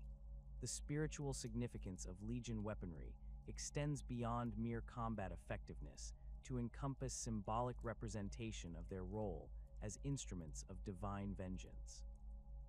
The perpetual flames that consume their equipment serve as visible manifestations of the Emperor's wrath, creating psychological effects that influence both allied and enemy forces beyond the weapon's direct combat impact. The supernatural fire represents purification and judgment, reinforcing the Legion's identity as agents of divine justice rather than mere supernatural warriors. The consistency of weapon types and equipment loadouts across different Legion manifestations suggests standardized organization that mirrors conventional Space Marine chapter structure. Despite their supernatural transformation, the Legion maintains adherence to established Imperial military doctrine regarding squad composition and weapon distribution. This organizational continuity provides evidence that they retain institutional memory and training from their previous existence as conventional Space Marines. The tactical implications of Legion weapon capabilities extend to strategic planning considerations for Imperial forces operating in regions where spectral warrior intervention remains possible. The enhanced firepower and supernatural abilities demonstrated by Legion equipment create tactical opportunities that conventional forces cannot replicate, allowing for assault strategies that would prove impossible with standard Imperial armaments. Understanding these capabilities enables Imperial commanders to better coordinate with Legion interventions when they occur. The supernatural enhancement of Legion equipment appears to be permanent rather than temporary, with recovered weapon fragments maintaining their enhanced properties long after separation from the spectral warriors. This permanence suggests that the transformation process creates fundamental changes to the molecular structure of the equipment rather than temporary supernatural effects that dissipate over time. The lasting nature of these enhancements provides additional evidence for the physical reality of Legion equipment despite its supernatural properties. The Third War for Armageddon provided one of the most extensively documented examples of Legion intervention during a major Imperial campaign, with their appearance at Hive Hellsreach marking a turning point in what had become a desperate struggle for survival.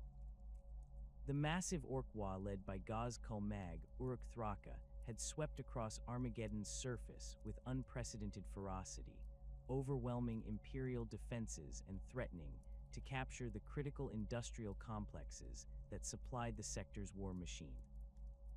Hive Hellsreach, one of Armageddon's primary manufacturing centers, had endured months of siege warfare that reduced much of the sprawling urban complex to rubble-strewn battlegrounds, where Imperial forces fought a grinding war of attrition against seemingly endless waves of Orc attackers. The situation at Hellsreach had deteriorated beyond conventional military recovery by the time the Legion manifested. The Black Templars chapter, led by Chaplain Grimaldus, had fought with characteristic determination to hold the Hive's central districts, but their forces had been reduced to fewer than 300 battle brothers scattered across dozens of isolated strongpoints. The Armageddon Steel Legion regiments defending the outer perimeters had suffered catastrophic casualties, with entire companies eliminated during failed counterattacks against Orc positions that seemed to regenerate faster than Imperial forces could destroy them. The industrial sectors that made Hellsreach strategically vital had become death traps where Orc mechboys had established massive scrap fortresses, using captured Imperial equipment to construct weapon platforms that commanded the approaches to critical manufacturing facilities. The orcs had demonstrated unusual tactical coordination during their assault on the hive, suggesting the presence of a big mech or warboss capable of organizing the typically chaotic greenskin forces into effective siege operations. Imperial intelligence estimated that over 2 million orcs had concentrated around Hellsreach, creating a numerical advantage that rendered conventional counterattack strategies impossible. The Legion's manifestation occurred during the final phase of the orc assault on the Temple of the Emperor Ascendant, where Chaplain Grimaldus had established his command post among the remaining Black Templars' defenders. The spectral warriors materialized within the temple's sanctum as orc forces breached the outer defenses, appearing as burning figures that emerged from the smoke and flames of the bombardment-damaged structure. Their arrival coincided with what Imperial observers later described as the most critical moment of the entire Hellsreach siege, when orc forces had achieved breakthrough positions that would have led to the complete collapse of Imperial resistance within hours. The Legion's tactical deployment at Hellsreach demonstrated their ability to coordinate complex operations across multiple combat zones simultaneously. While one group of spectral warriors engaged the orc breakthrough force within the temple complex, additional Legion squads manifested at key defensive positions throughout the Hive's central districts. Their phase materialization ability allowed them to bypass orc siege lines and appear directly within enemy-held positions, creating confusion and disruption that halted the coordinated orc assault just as it reached its climax. The supernatural flames that characterized Legion weapons proved particularly effective against orc physiology, with their enhanced bolter rounds and flame weapons creating casualties that exceeded normal Imperial weapon effectiveness against greenskin targets. Orc boys that survived direct hits from Legion weapons displayed unusual behavior patterns, fleeing from combat rather than continuing their typical aggressive charges. The psychological impact extended to orc vehicles and war machines, with several battle wagons and deaf dreads abandoning their assault positions when Legion warriors appeared in their vicinity. The Legion's intervention allowed the surviving Black Templars to reorganize their defenses and coordinate counterattacks that had been impossible during the height of the orc assault. Chaplain Grimaldus later reported that the spectral warriors demonstrated clear recognition of Imperial tactical doctrine, positioning themselves to provide maximum support for conventional forces while avoiding interference with established defensive plans. The coordination occurred without any observable communication between Legion and Imperial forces, suggesting supernatural awareness of Imperial tactical intentions. The battle's turning point came when Legion warriors penetrated the primary orc scrap fortress that dominated the Hive's industrial sector. Their ability to phase through the fortress's improvised defenses allowed them to strike directly at the Big Mech's command center, eliminating the leadership that had coordinated the orc siege operations. The death of the Big Mech triggered the typical orc leadership crisis that fragmented their forces into competing factions, creating opportunities for Imperial counterattacks that had been impossible while the Greenskins maintained unified command. The Legion's tactical flexibility became apparent as they adapted their assault patterns to exploit the changing battlefield conditions created by the orc leadership collapse. Rather than continuing their initial assault operations, the spectral warriors shifted to harassment tactics that prevented orc factions from reorganizing their forces or establishing new command structures. Their supernatural mobility allowed them to strike at orc gatherings throughout the Hive complex, maintaining pressure that kept the greenskin forces fragmented and ineffective.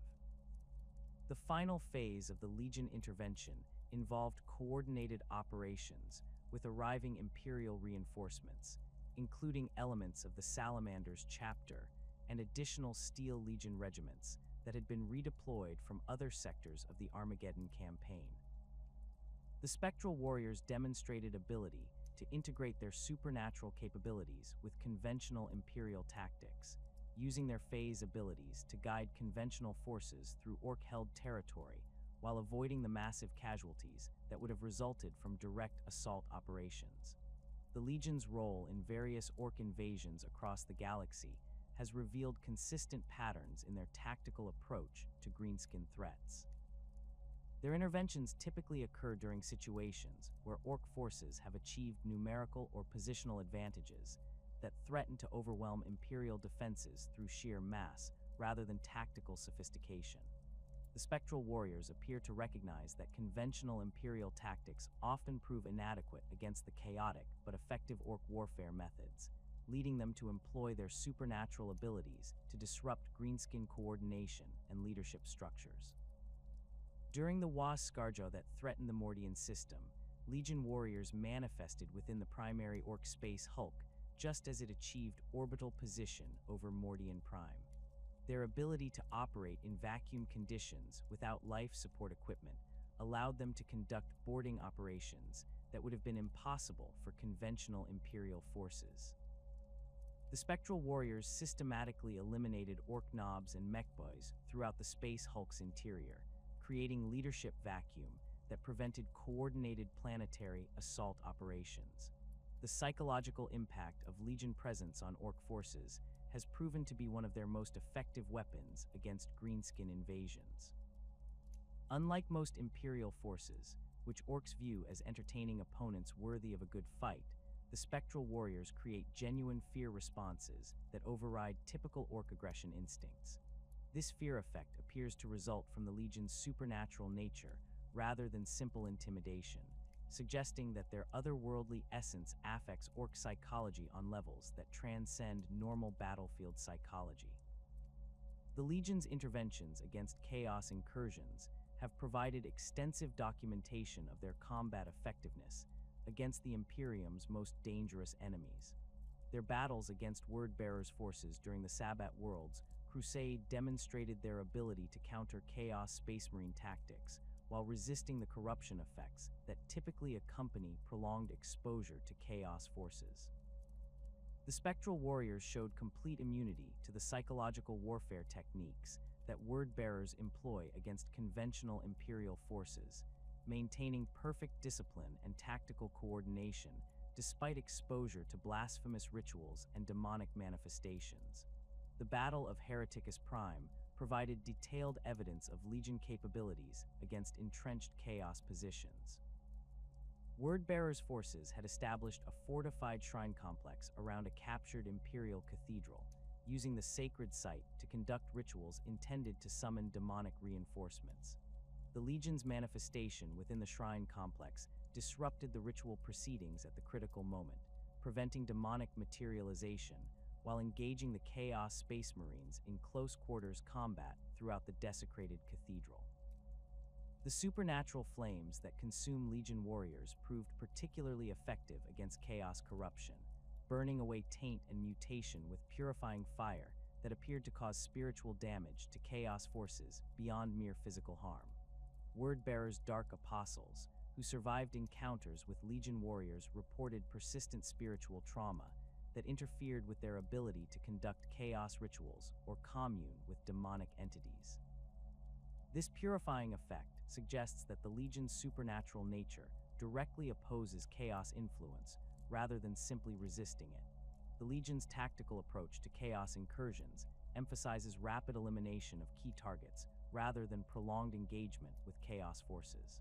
Their ability to identify and strike at critical points in Chaos operations suggests supernatural awareness of enemy intentions and vulnerabilities that exceeds normal Imperial intelligence capabilities. During the Chaos incursion on Cadia's outer defenses, Legion warriors bypassed frontline Chaos Space Marine positions to strike directly at sorcerers conducting strategic rituals, eliminating threats that conventional forces had been unable to locate or engage effectively. The pattern recognition analysis of Legion manifestations has revealed several consistent factors that appear to trigger their intervention.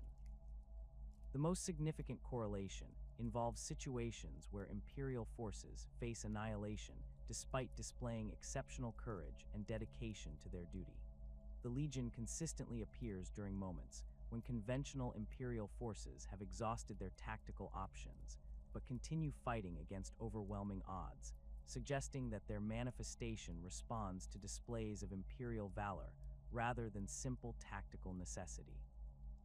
The temporal patterns of Legion appearances indicate that their interventions occur at critical decision points, where Imperial defeat would have strategic consequences extending beyond immediate battlefield losses. Their manifestation at Hellsreach prevented Orc capture of critical industrial facilities that supported the broader Armageddon campaign, while their intervention during Chaos incursions consistently targets rituals or operations that would have sector-wide implications if successful.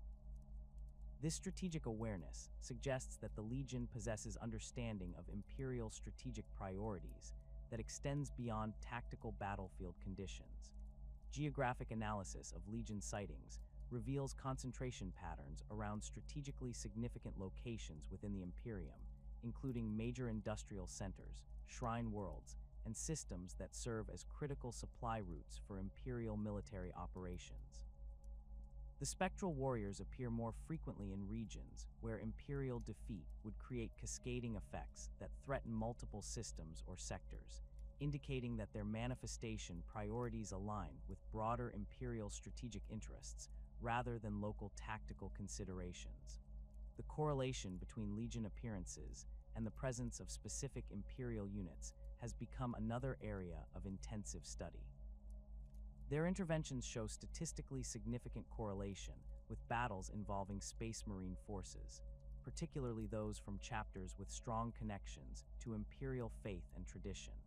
The Legion has never been documented manifesting in support of forces that display questionable loyalty or deviation from Imperial doctrine, suggesting that their intervention criteria include assessment of unit reliability and dedication to Imperial ideals.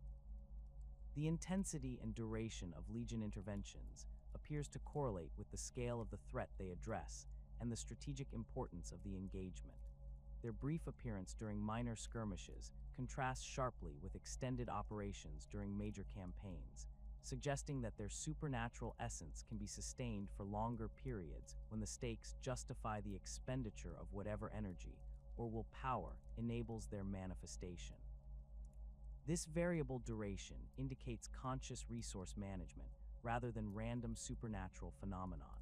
The analysis has also revealed negative correlations that provide insight into situations where Legion intervention does not occur despite apparent need. They have never manifested in support of Imperial forces engaged in purely offensive operations against non-chaos enemies, suggesting that their role focuses on defensive actions rather than Imperial expansion. Similarly, they do not appear during conflicts where Imperial forces possess clear tactical advantages, indicating that their intervention criteria require genuine desperation rather than simple tactical difficulty. The theological implications of these manifestation patterns have created intense debate within Imperial religious and military hierarchies. The Legion's selective intervention suggests either divine judgment regarding which Imperial forces deserve supernatural assistance or conscious decision-making by the spectral warriors themselves regarding when their intervention would prove most beneficial. Either interpretation carries significant implications for Imperial doctrine regarding divine favor and the relationship between faith and military success. The predictive value of manifestation pattern analysis remains limited due to the complex variables that appear to influence Legion appearances. Imperial commanders have attempted to create conditions that might trigger Legion intervention, but these efforts have proven unsuccessful, suggesting that the spectral warriors cannot be summoned through deliberate action. The Legion's independence from Imperial command structure appears absolute, with their interventions occurring according to criteria that transcend conventional military planning and strategic coordination. The relationship between the Legion of the Damned and established Space Marine chapters has evolved into one of mutual recognition despite the supernatural barriers that separate conventional Astartes from their spectral counterparts. The Imperial Fists have documented the most extensive interactions with the Legion, beginning with their joint operations during the Siege of Castellax, where both forces found themselves defending the same strategic objectives against a massive Iron Warriors assault.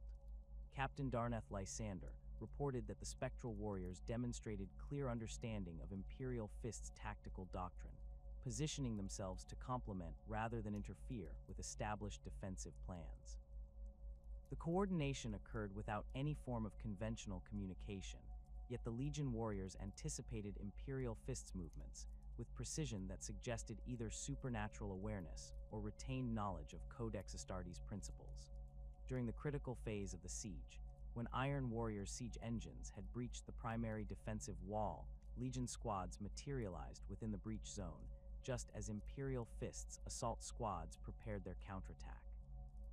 The Spectral Warriors engaged the Iron Warriors' heavy weapons teams, while the Imperial Fists concentrated on eliminating the siege engines, creating a tactical division of labor that maximized both forces' effectiveness. Brother Sergeant Marcus Thane of the Imperial Fist's Third Company documented instances where Legion warriors demonstrated recognition of individual Imperial Fist's battle brothers. Nodding acknowledgement to veterans, they appeared to know despite the impossibility of previous contact. This recognition extended to tactical preferences and combat specializations, with Legion warriors providing covering fire for Imperial Fist specialists in patterns that suggested intimate knowledge of individual fighting styles and capabilities. The supernatural awareness created coordination that exceeded what conventional forces could achieve through extensive joint training exercises. The Ultramarines chapter has maintained detailed records of Legion encounters dating back to the Ma Crag Defense Auxiliary campaigns, where Spectral Warriors appeared during the final phases of a Tyrannid Splinter Fleet assault. Captain Cato Sicarius observed that the Legion employed tactical formations that adhered strictly to Codex Astartes principles, despite their supernatural nature, allowing for maneuvers that conventional forces could never execute. Their squad compositions matched standard Ultramarines organization, with appropriate ratios of tactical, assault, and heavy weapons specialists that suggested institutional memory from their previous existence as conventional Space Marines. The Legion's tactical flexibility impressed Ultramarines commanders who witnessed their ability to adapt Codex-approved strategies to incorporate their supernatural abilities. During the Battle of Quintanis Ridge, Legion warriors executed a textbook pincer movement that utilized their phase-shifting abilities to achieve positioning that would have required hours of conventional maneuvering. The Spectral squads maintained proper spacing and fire discipline throughout the maneuver, demonstrating that their supernatural transformation had not diminished their adherence to established Imperial military doctrine. Chapter Master Marnius Calgar personally witnessed Legion intervention during the Plague of Unbelief, when Chaos cultists had overrun several shrine worlds within Ultramar's borders. The Spectral Warriors appeared at the moment when Ultramarines' forces faced potential defeat due to overwhelming cultist numbers and demonic support. Calgar noted that the Legion warriors fought with the same tactical precision and strategic awareness that characterized veteran Ultramarines, yet their supernatural abilities allowed them to achieve objectives that would have proven impossible for conventional forces. The Black Templars have developed perhaps the most complex relationship with the Legion, viewing the Spectral Warriors as potential evidence of the Emperor's direct intervention in Imperial affairs. Marshal Helbrecht has documented multiple encounters where Legion warriors fought alongside Black Templars' Crusade forces, consistently appearing during moments when the chapter's aggressive assault tactics had created tactical situations that required supernatural intervention to resolve successfully. The Legion's manifestation during these critical moments reinforced Black Templars' beliefs regarding divine favor and the Emperor's protection of the faithful.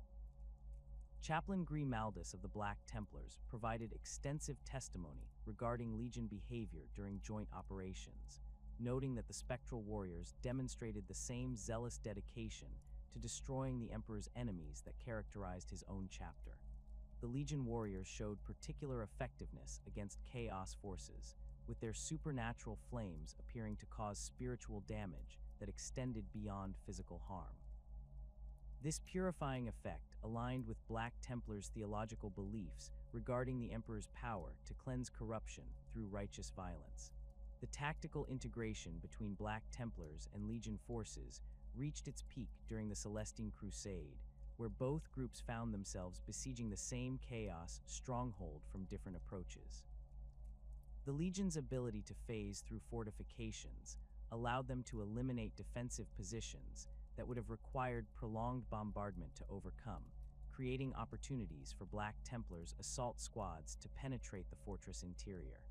The coordination occurred without any formal command structure linking the two forces, yet their combined assault achieved victory with minimal casualties to either group. Imperial Guard regiments across the galaxy have provided countless testimonies regarding their experiences fighting alongside the Legion of the Damned, with accounts that consistently describe the profound psychological impact of witnessing supernatural warriors materialize during desperate battles. Colonel Vance Mortarion of the 15th Mortarion Iron Guard documented the most detailed early account during the Siege of Mortarion Prime, describing how the appearance of burning skeletal figures emerging from smoke and flame initially caused panic among his troops before they realized the spectral warriors were targeting enemy forces rather than Imperial defenders. The psychological transformation experienced by Imperial Guard units fighting near Legion warriors has become a subject of intensive study by commissariat psychologists and military chaplains. Guardsmen who initially fled in terror from the supernatural apparitions consistently returned to combat with enhanced courage and determination once they understood the Legion's role as Imperial allies. Commissar Helena Voss of the Cadian Shock Troops reported that soldiers who fought alongside Legion warriors demonstrated improved combat performance that persisted long after the spectral warriors had disappeared from the battlefield. The morale enhancement appeared to result from witnessing tangible evidence of supernatural forces fighting for the Emperor's cause, providing Imperial Guard troops with concrete proof that their faith and sacrifice served purposes that transcended mortal understanding. Guardsmen who survived Legion encounters frequently requested assignment to high-risk operations, displaying levels of courage and dedication that exceeded their previous service records. This behavioral change suggested that exposure to the Legion's supernatural presence created lasting psychological effects that enhanced Imperial military effectiveness. Sergeant Major Marcus Kane of the Armageddon Steel Legion provided detailed accounts of Legion tactical coordination during the Third War for Armageddon, describing how spectral warriors appeared to possess complete awareness of Imperial Guard capabilities and limitations. The Legion consistently positioned themselves to provide maximum support for conventional forces while avoiding actions that would interfere with established Imperial tactical plans. Their supernatural abilities allowed them to eliminate threats that conventional weapons could not engage effectively, creating tactical opportunities that Imperial Guard units could exploit with their standard equipment and training. The communication barrier between Legion warriors and Imperial Guard forces created initial coordination difficulties that units learned to overcome through observation and adaptation. The spectral warriors demonstrated their intentions through tactical movements and positioning rather than verbal communication, requiring Imperial commanders to develop new methods for coordinating with supernatural allies. Experienced officers learned to recognize Legion tactical patterns and adjust their own operations to maximize the effectiveness of combined operations. The Adeptus Mechanicus has conducted extensive technical analysis of Legion manifestations, with tech priests attempting to understand the supernatural phenomena through scientific methodology and mechanical investigation. Magos Dominus Castor Vex of Forge World Lucius led the most comprehensive study, deploying specialized sensor equipment during confirmed Legion sightings to gather empirical data regarding their physical and metaphysical properties. The results challenged fundamental assumptions about the relationship between physical matter and warp energy, revealing phenomena that defied conventional understanding of both domains. The technical analysis revealed that Legion warriors existed in a quantum state that allowed selective interaction with physical reality, enabling them to phase through solid matter, while their weapons remained capable of affecting material targets. The selective interactions suggested conscious control over quantum states that exceeded current Imperial technological capabilities, indicating either divine intervention or access to scientific principles that transcended current mechanicus understanding.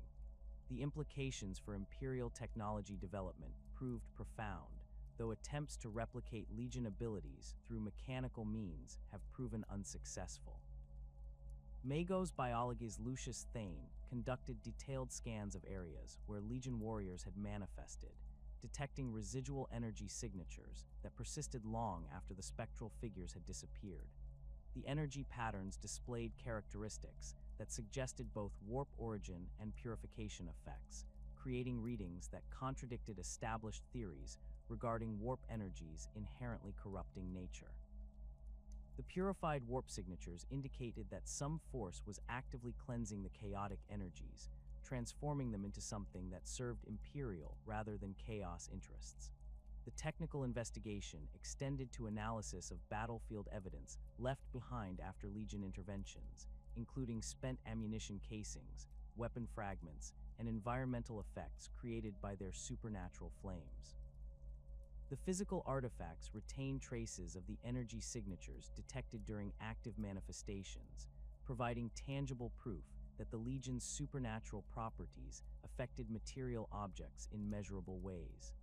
However, the artifacts gradually lost their enhanced properties over time, suggesting that the supernatural effects required active maintenance through proximity to the spectral warriors themselves. Tech priest Dominus Marcus Voss attempted to reverse engineer Legion weapon enhancements by analyzing recovered equipment fragments, hoping to develop technological applications based on their supernatural properties. The research revealed that the enhanced performance characteristics resulted from fundamental alterations to the weapon's molecular structure rather than external modifications that could be replicated through conventional manufacturing processes. The molecular changes appeared to be intrinsically linked to the Legion warriors themselves, making technological replication impossible without access to the supernatural forces that created the original transformations. The Adeptus Sororitas has developed complex theological and practical responses to Legion encounters, with different orders interpreting the spectral warriors' nature according to their specific doctrinal traditions and combat experiences. The Order of the Sacred Rose has documented multiple instances where Legion warriors appeared during Sororitas' operations against Chaos cults, consistently manifesting at moments when the sisters faced overwhelming odds or encountered threats that exceeded conventional military capabilities. Canoness Superior Helena Thane of the Sacred Rose reported that Legion warriors demonstrated clear recognition of Sororitas' tactical doctrine and religious practices, positioning themselves to complement rather than interfere with established Sororitas' operations. The spectral warriors showed particular respect for Sororitas' sacred banners and religious artifacts, maintaining appropriate distances during religious ceremonies while providing tactical support that enhanced rather than disrupted Sororitas' combat effectiveness. The theological implications of Legion manifestations have created intense debate within Sororitas' convents regarding the nature of divine intervention and the relationship between faith and supernatural phenomena.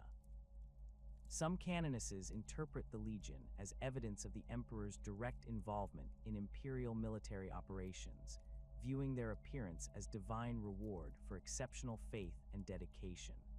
Others maintain more cautious positions, acknowledging the Legion's beneficial effects while questioning whether their supernatural nature aligns with orthodox imperial theology.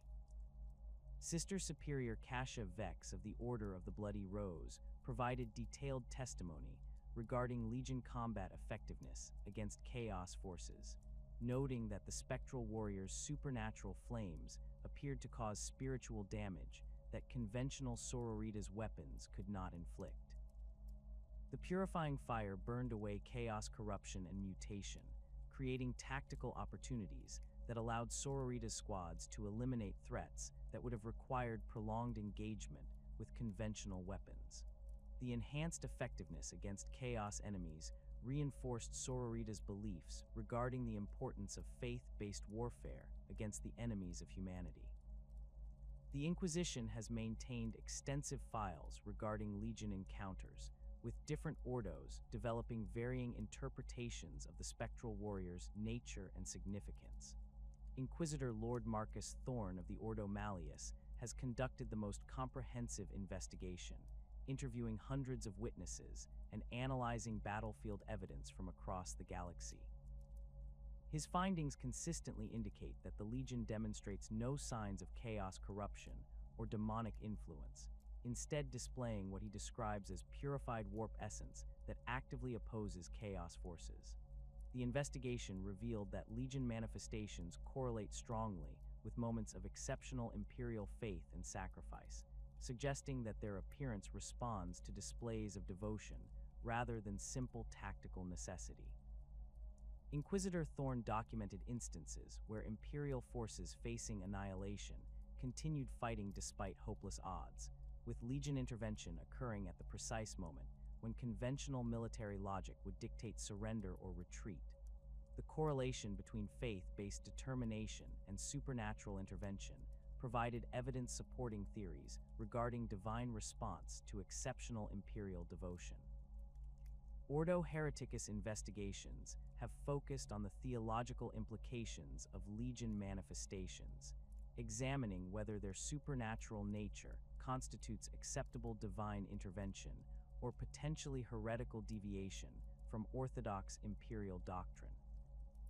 Inquisitor Mordecai Kane conducted extensive interviews with Imperial Guard and Space Marine personnel who fought alongside Legion warriors, seeking evidence of corruption or doctrinal contamination that might result from exposure to supernatural phenomena. The investigations consistently revealed enhanced rather than diminished faith among Imperial forces who witnessed Legion interventions. The Ordo Xenos has documented Legion encounters during conflicts with alien forces, noting that the spectral warriors demonstrate the same tactical effectiveness against non-human enemies that they display against chaos forces. Their supernatural abilities prove particularly effective against psychically active alien species, with their purified warp essence apparently disrupting alien psychic abilities while enhancing Imperial resistance to Xenos' mental attacks. The tactical advantages provided by Legion intervention have proven decisive in several critical battles against Tyrannid splinter fleets and Tau expansion forces. Deathwatch kill teams have reported multiple instances of Legion support during operations against alien threats, with the Spectral Warriors demonstrating detailed knowledge of Xenos' capabilities and vulnerabilities that exceeded standard Imperial intelligence regarding alien species.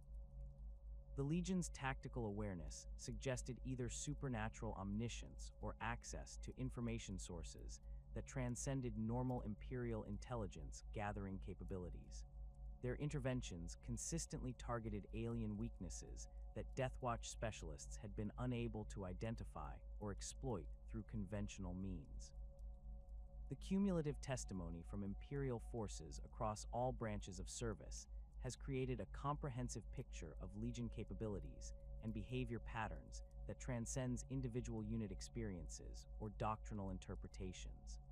The consistency of reports from diverse sources provides compelling evidence that the Legion represents a genuine supernatural phenomenon rather than mass hallucination or propaganda fabrication. The Spectral Warriors' unwavering loyalty to Imperial interests and their consistent effectiveness against the Emperor's enemies have earned them acceptance among Imperial forces despite the theological questions surrounding their nature and origin. The Inquisition's systematic investigation into the Legion of the Damned began in earnest following the Mortarion Prime incident, when Inquisitor Lord Marcus Thorne of the Ordo Malleus recognized that the increasing frequency of spectral warrior sightings demanded comprehensive analysis rather than isolated incident reports.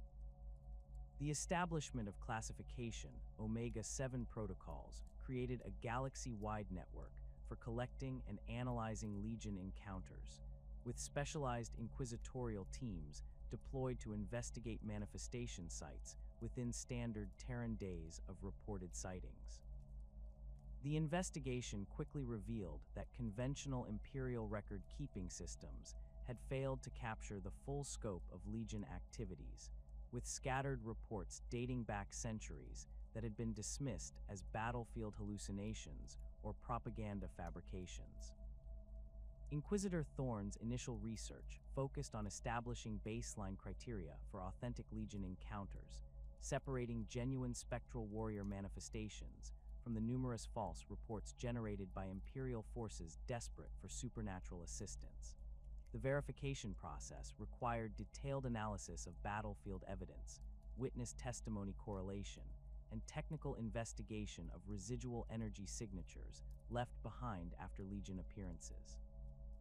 The rigorous methodology eliminated approximately 60% of reported sightings, revealing that authentic Legion manifestations occurred far less frequently than initial reports suggested, but with significantly greater tactical impact than preliminary assessments had indicated.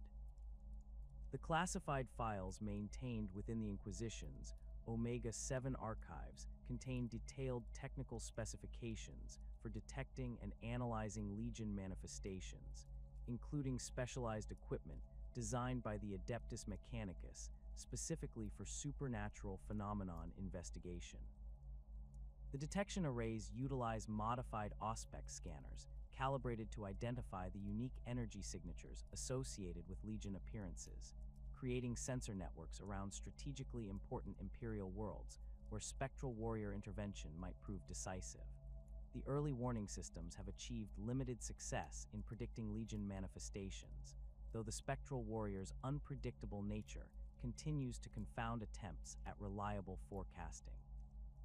The most significant breakthrough in inquisitorial investigation came through the discovery of what researchers termed resonance patterns in areas where Legion warriors had manifested repeatedly. Inquisitor Cassia Vex of the Ordo Hereticus documented instances where certain battlefield locations showed elevated probability for subsequent Legion appearances, suggesting that the spectral warrior's presence created lasting changes to local space-time that increased the likelihood of future manifestations. These resonance zones displayed measurable alterations to warp current flow and psychic energy density that persisted for decades after initial Legion contact. The technical analysis of resonance zones revealed complex interactions between conventional matter and purified warp energy that challenged fundamental assumptions about the relationship between real space and the immaterium. The affected areas showed increased resistance to chaos corruption and enhanced effectiveness of Imperial psychic abilities, creating tactical advantages that extended far beyond the immediate impact of Legion interventions. Imperial forces operating within established resonance zones reported improved morale, enhanced accuracy, and reduced casualty rates that suggested ongoing supernatural protection even in the absence of active Legion presence. Magos Dominus Lucius Cain of Forge World Mars led the Adeptus Mechanicus investigation into the scientific principles underlying Legion manifestations, deploying specialized research teams equipped with experimental detection equipment designed to analyze supernatural phenomena through empirical methodology. The research revealed that Legion warriors existed in quantum states that defied conventional understanding of matter and energy interaction, displaying properties that suggested conscious manipulation of fundamental physical laws rather than simple warp-based supernatural abilities. The quantum analysis indicated that Legion warriors could selectively alter their interaction with specific aspects of physical reality while maintaining consistent behavior in others. Their ability to phase through solid barriers, while their weapons remained capable of affecting material targets, required precise control over quantum entanglement states that exceeded current Imperial technological capabilities by several orders of magnitude. The technical complexity of their selective materialization suggested either divine intervention operating through natural law manipulation or access to scientific principles that transcended current human understanding of physics. The Mechanicus investigation extended to detailed examination of Legion equipment and weaponry, utilizing molecular-level analysis techniques to understand how conventional Imperial armaments achieved supernatural performance enhancement. The research revealed that Legion weapons underwent fundamental molecular restructuring that integrated warp energy into their physical matrix without the corruption effects typically associated with chaos influence. The purified warp integration created performance improvements that maintained the weapon's essential imperial characteristics while adding supernatural capabilities that exceeded their original design specifications. Tech priest Dominus Helena Voss documented attempts to replicate Legion weapon enhancements through controlled exposure to purified warp energy, hoping to develop technological applications that could benefit conventional imperial forces. The experiments consistently failed to achieve stable results, with test weapons either showing no enhancement effects or suffering catastrophic failure when exposed to warp energy without the specific conditions that enabled Legion transformations. The research indicated that the supernatural enhancements required the presence of the spectral warriors themselves, making technological replication impossible through conventional manufacturing processes. The investigation into the Firehawks chapter's disappearance became a critical component of Legion research when inquisitorial analysts identified potential connections between the Lost Chapter's last known position and subsequent Legion manifestation patterns. Inquisitor Mordecai, Thane of the Ordo Malleus, organized multiple expeditions to the Crow's world system and surrounding sectors, searching for evidence of the Firehawks' fate and any physical remnants that might explain their transformation into the Legion of the Damned. The Crow's World expedition teams discovered extensive evidence of massive warp storm activity in the region where the Firehawks had disappeared, with residual energy signatures that matched those detected at Legion manifestation sites across the galaxy. The storm's aftermath had left permanent alterations to local space-time that created navigation hazards for conventional Imperial vessels, while apparently providing conduits for supernatural manifestations. The discovery of Firehawks' heraldry and equipment fragments within the storm-affected region provided the first concrete evidence linking the Lost Chapter to the Legion's origins. Detailed analysis of recovered Firehawks artifacts revealed molecular-level changes identical to those observed in Legion equipment, confirming that the same transformation process had affected both the missing Space Marines and their gear. The artifacts retained trace amounts of the purified warp energy that characterized Legion manifestations, providing physical proof that the Firehawks had undergone supernatural transformation rather than simple destruction. The evidence supported theories that the entire chapter had been converted into spectral warriors through exposure to the massive warp storm that had claimed their fleet. The expedition teams also discovered what appeared to be the wreckage of Firehawks vessels within the storm-affected region, though the debris showed signs of the same molecular transformation that affected their equipment. The ship fragments existed in quantum states similar to those displayed by Legion warriors, phasing between solid matter and energy in patterns that defied conventional salvage operations. Attempts to recover significant portions of the wreckage for detailed analysis proved unsuccessful, with the debris disappearing when removed from the storm-affected region. Navigator Primarch Octavius Mendel, who had served aboard Firehawks vessels before their disappearance, provided crucial testimony regarding the nature of the warp storm that had claimed the chapter. His accounts described temporal anomalies and dimensional distortions that exceeded anything documented in Imperial navigation records, with effects that suggested the storm existed simultaneously across multiple time periods and dimensional layers. The navigator's description of the storm's eye as containing what appeared to be a burning figure of immense proportions provided potential evidence for direct divine intervention in the Firehawks transformation. The psychic investigation component of the Legion research program utilized sanctioned psychers and librarians from various Space Marine chapters to analyze the supernatural emanations associated with spectral warrior manifestations. Chief Librarian Darius Kane of the Ultramarines led the psychic research team, employing specialized techniques designed to probe supernatural phenomena without risking corruption or possession by hostile warp entities. The psychic analysis revealed that Legion manifestations generated what researchers termed purified warp signatures that actively repelled chaos influence while enhancing Imperial psychic abilities. The purified warp energy displayed properties that contradicted established Imperial doctrine regarding the inherently corrupting nature of immaterium exposure. The energy patterns showed clear organization and purpose that suggested conscious direction rather than random supernatural phenomenon, indicating that some intelligence was actively shaping and controlling the warp forces that enabled Legion manifestations. The psychic investigators detected what they described as an overwhelming presence of divine will that permeated all aspects of Legion-related supernatural activity.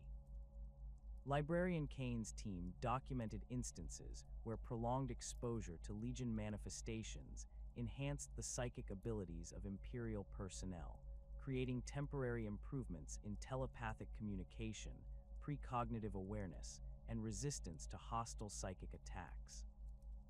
The enhancement effects appeared to result from exposure to the purified warp energy that surrounded Legion warriors, suggesting that their supernatural nature provided protective benefits that extended beyond direct combat support. The psychic enhancements typically lasted for several days after Legion contact, gradually fading as the residual energy dissipated.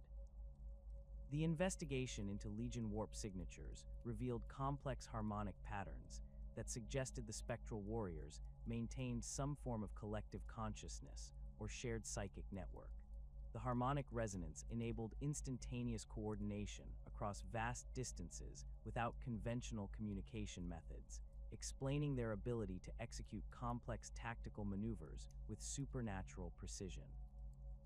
The psychic network appeared to operate on principles that transcended normal limitations of space and time, allowing Legion warriors to share tactical awareness and coordinate responses to threats across multiple star systems simultaneously.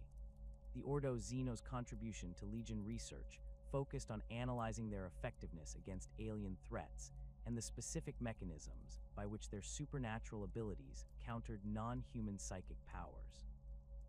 Inquisitor Caster Vex documented multiple instances where Legion manifestations had disrupted Tyrannid synapse networks, creating tactical opportunities that conventional Imperial forces had been unable to exploit.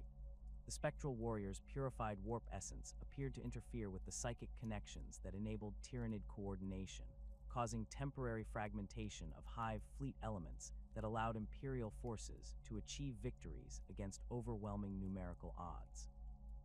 The investigation revealed that Legion's supernatural abilities proved particularly effective against psychically active alien species, with their purified warp signatures creating interference patterns that disrupted alien mental powers while enhancing Imperial resistance to Xeno's psychic attacks. The tactical implications proved significant for Imperial forces operating against Eldar, Tau, and other species that relied heavily on psychic abilities for tactical coordination and combat effectiveness. The Legion's presence on battlefields involving psychic aliens created force multiplication effects that exceeded their direct combat contributions. The analysis of Legion effectiveness against different alien species revealed tactical preferences that suggested retained institutional memory from their previous existence as conventional space marines. The spectral warriors demonstrated detailed knowledge of alien weaknesses and vulnerabilities that matched or exceeded standard Imperial intelligence regarding Xeno's threats. Their tactical adaptations to different alien combat doctrines indicated that they retained not only their original training and experience, but had somehow gained additional knowledge that enhanced their effectiveness against non-human enemies. The comprehensive investigation program established by the Inquisition has generated thousands of pages of classified documentation regarding Legion capabilities, manifestation patterns, and tactical effectiveness. The research has confirmed that the spectral warriors represent a genuine supernatural phenomenon with measurable effects on both Imperial and enemy forces, though many fundamental questions regarding their nature and origin remain unanswered. The investigation continues to expand as new Legion sightings provide additional data for analysis and theoretical development. The suppressed findings within the Omega-7 archives include several discoveries that the Inquisition has deemed too sensitive for general Imperial knowledge. The evidence suggesting direct divine intervention in Legion creation carries implications that could fundamentally alter Imperial theology and military doctrine if widely disseminated.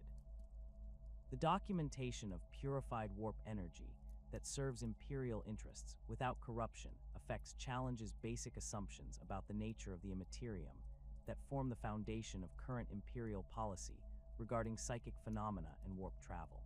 The classified reports also contain evidence suggesting that Legion manifestations may be increasing in frequency and scope, with spectral warrior interventions occurring in situations that previously would not have triggered their appearance. The expansion of their activities could indicate either growing supernatural capabilities or response to increasing threats that require their intervention. The implications of either interpretation carry significant weight for Imperial strategic planning and resource allocation in sectors where Legion intervention has become a regular occurrence. The forces of chaos harbor a particular and visceral hatred for the Legion of the Damned that transcends their typical animosity toward Imperial forces. This hatred stems not merely from the spectral warriors' combat effectiveness, but from their very existence as purified manifestations of warp energy that directly contradict the fundamental nature of chaos corruption. Demon princes who encounter Legion warriors experience what can only be described as existential revulsion, as the purified flames that consume the spectral marines burn away the very essence of demonic existence upon contact. During the Black Crusade of Abaddon, the Despoiler's 13th attempt to break through the Cadian Gate, multiple demon princes reported encounters with Legion forces that left lasting spiritual wounds. Demon Prince Carvoth of the Word Bearers, ascended through millennia of devotion to the dark gods, found his demonic essence literally diminished after engaging Legion warriors in the ruins of Kasser Gallon. The supernatural flames that wreathed the spectral marines burned through his warp-forged armor and seared his immortal flesh with fire that continued burning long after the physical contact had ended. Unlike conventional Imperial weapons that merely damaged his physical form, the Legion's attacks appeared to consume portions of his demonic essence, reducing his supernatural capabilities in ways that conventional healing could not restore. The Word Bearers Legion has documented more encounters with the spectral warriors than any other traitor legion, a pattern that reflects both their extensive use of demonic allies and their frequent targeting of Imperial shrine worlds, where Legion manifestations occur most regularly. Dark Apostle Erebus himself reported an encounter during the siege of the cathedral world of Dimammer, where his carefully orchestrated ritual to summon a greater demon was disrupted by the sudden manifestation of Legion squads within the sacred chamber. The spectral warriors materialized at the precise moment when the warp barriers were weakest, their purified essence creating interference patterns that collapsed the summoning circle and banished the partially manifested demon back to the immaterium. The disruption extended beyond mere tactical interference to cause lasting damage to Erebus's connection to the Chaos Gods. The Dark Apostle reported experiencing periods of spiritual silence where his prayers to the Dark Gods went unanswered, as though the purified warp energy had created barriers between his consciousness and the demonic entities that typically guided his actions. This spiritual isolation persisted for months after the encounter, forcing him to rely on conventional tactical planning rather than the supernatural guidance that had previously directed Word Bearers' operations. Chaos sorcerers face particular vulnerability when confronting Legion warriors, as their psychic abilities depend on channeling raw warp energy that becomes contaminated and unusable when exposed to the purified essence surrounding the spectral marines. Thousand Sons sorcerer Ahriman encountered this phenomenon during the Battle of Prospero's Shadow, where his attempt to unleash a devastating psychic assault against Imperial defenders was completely negated by the sudden appearance of Legion forces. The purified warp signatures emanating from the spectral warriors created what he described as psychic static that rendered his most powerful sorceries ineffective. The interference extended beyond simple power negation to actively corrupt chaos spells in ways that turned them against their casters. Ahriman's attempt to summon warp fire resulted in flames that burned with the same purified essence as Legion weapons, consuming his own rubric marines instead of their intended Imperial targets. The backfire effect suggested that the Legion's presence didn't merely block chaos sorcery, but actively transformed it into weapons that served Imperial rather than chaos interests. Iron Warriors' forces have experienced the Legion's tactical superiority in siege warfare situations where their methodical approach to fortress reduction encounters supernatural opposition that renders conventional siege tactics obsolete. Warsmith Hansu documented a prolonged engagement on the world of Castellax Prime, where his Grand Company had established siege lines around an Imperial fortress that should have fallen within days using standard Iron Warriors doctrine. The appearance of Legion warriors within the fortress walls negated months of careful siege preparation by providing the defenders with supernatural reinforcements that could strike at Iron Warriors' positions from directions that conventional forces could never access. The Spectral Warrior's ability to phase through solid fortifications rendered the Iron Warrior's siege expertise useless, as defensive positions that had been calculated to withstand specific angles of attack became vulnerable to assault from any direction.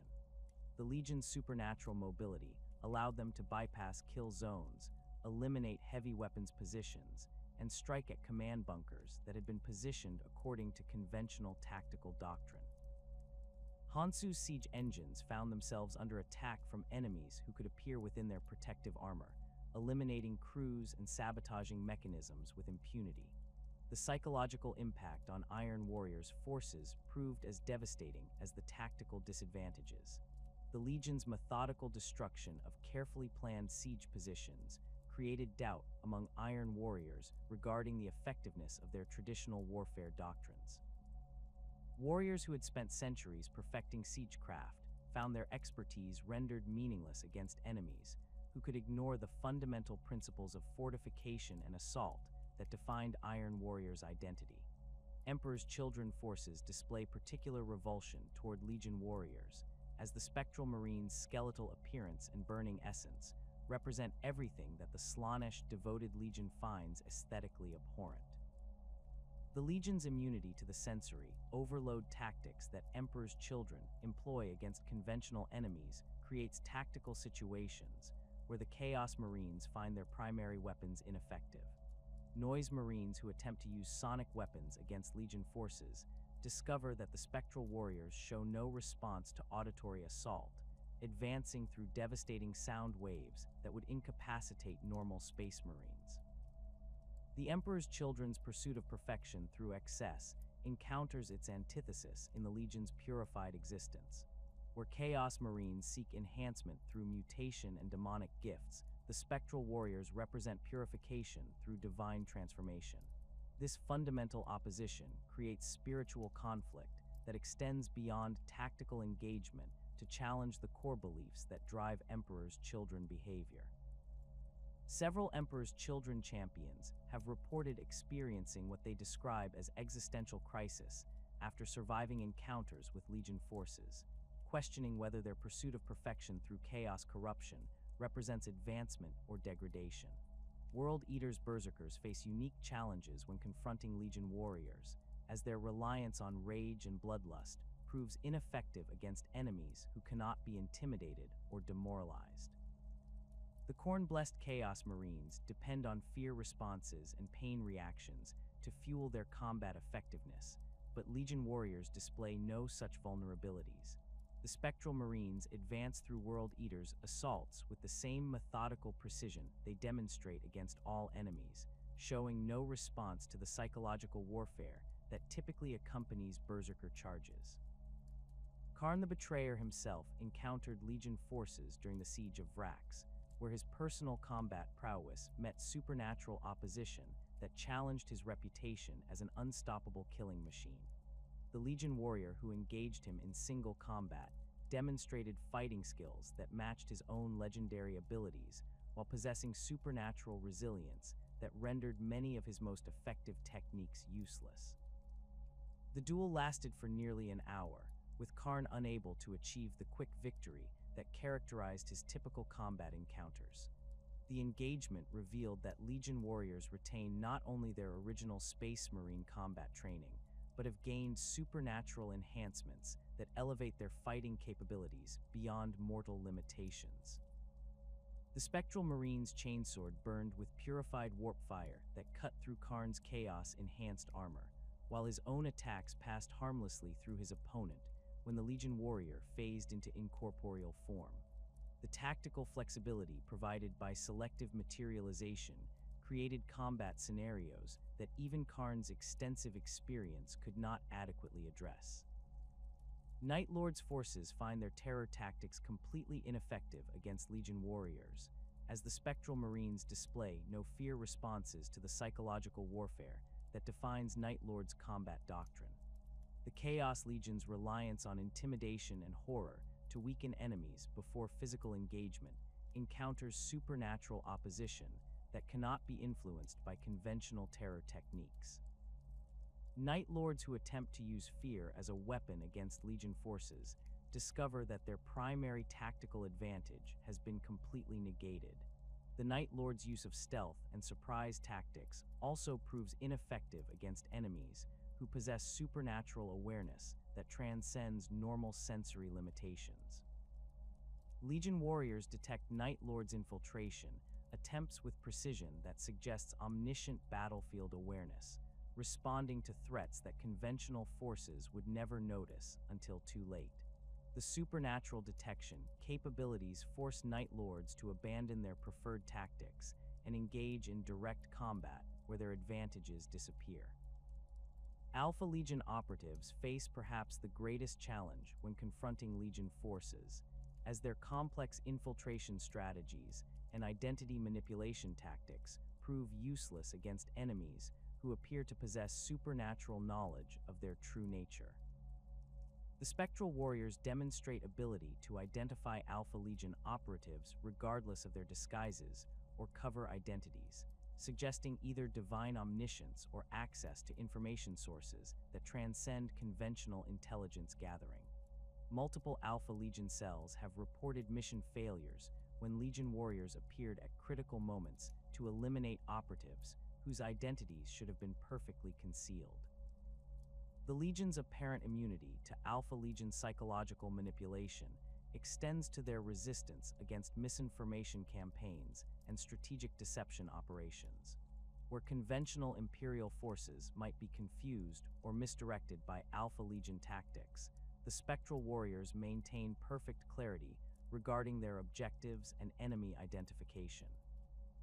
This supernatural awareness renders the Alpha Legion's most sophisticated operations ineffective, forcing them to resort to direct confrontation where their advantages in subterfuge provide no benefit. The effectiveness of Legion warriors against traitor Space Marines extends beyond individual combat encounters to influence broader strategic considerations for Chaos forces operating in regions where Spectral Warrior manifestations occur regularly. Chaos commanders must account for the possibility of Legion intervention when developing operational plans, creating uncertainty that can paralyze strategic decision-making or force the commitment of additional resources to counter potential supernatural opposition. The unpredictable nature of Legion manifestations prevents Chaos forces from developing effective counter-tactics, as the Spectral Warrior's appearance cannot be anticipated through conventional intelligence gathering or strategic analysis. This tactical unpredictability forces Chaos commanders to maintain defensive preparations against supernatural assault even when no intelligence suggests Legion presence in their operational area, creating resource allocation challenges that weaken overall Chaos combat effectiveness. Certain xenospecies demonstrate particular vulnerability to Legion's supernatural abilities, with their alien psychic powers and technological advantages proving ineffective against the purified warp essence that surrounds the Spectral Warriors. Eldar forces, despite their sophisticated understanding of warp manipulation and psychic warfare, find their farseer predictions disrupted by Legion presence. The purified warp signatures emanating from the spectral marines create interference patterns that block Eldar precognitive abilities, forcing them to engage in combat without the tactical foresight that typically provides their primary advantage over Imperial forces. Eldar warlocks who attempt to use psychic powers against Legion warriors discover that their abilities either fail completely or backfire in ways that damage their own forces. The purified warp energy appears to actively corrupt Eldar psychic techniques, transforming their powers into weapons that serve Imperial rather than Xeno's interests. This psychic interference extends to Eldar technology that depends on psychic activation, with wraithbone constructs and psychically guided weapons malfunctioning when exposed to Legion supernatural emanations. Tyranid synapse creatures face similar disruption when confronting Legion forces, as the purified warp essence interferes with the psychic networks that enable Hive fleet coordination. The spectral warrior's presence creates gaps in synapse coverage that fragment Tyranid swarm behavior, causing individual bioforms to revert to basic instinctual responses rather than coordinated hive mind tactics. This disruption proves particularly devastating against Tyranid assault strategies that depend on precise timing and coordination between different bioform types. The interference extends to Tyranid adaptation mechanisms, with hive fleets apparently unable to develop effective countermeasures against Legion supernatural abilities. Where Tyranids typically evolve specific adaptations to counter repeated Imperial tactics, their encounters with Legion forces show no evidence of successful adaptation or resistance development. The purified warp essence appears to exist outside the parameters that Tyranid genetic manipulation can address, creating permanent vulnerabilities that persist across multiple engagements. Tau forces encounter different but equally significant challenges when facing Legion warriors, as their technological advantages and tactical doctrine prove inadequate against supernatural opponents who ignore conventional battlefield limitations. Tau pulse weapons and rail guns demonstrate reduced effectiveness against Legion warriors who can phase between corporeal and incorporeal states, with many shots passing harmlessly through spectral targets that appear solid to targeting systems. The selective materialization creates tactical scenarios that Tau doctrine has no framework for addressing. The Tau's reliance on coordinated fire support and overlapping fields of fire becomes ineffective against enemies who can appear within their formations without warning. Legion warriors materialize within Tau gun lines and support positions, eliminating key personnel and equipment before disappearing to attack from different angles. The supernatural mobility renders Tau's static defensive positions vulnerable to assault from directions that conventional tactical planning cannot anticipate or defend against.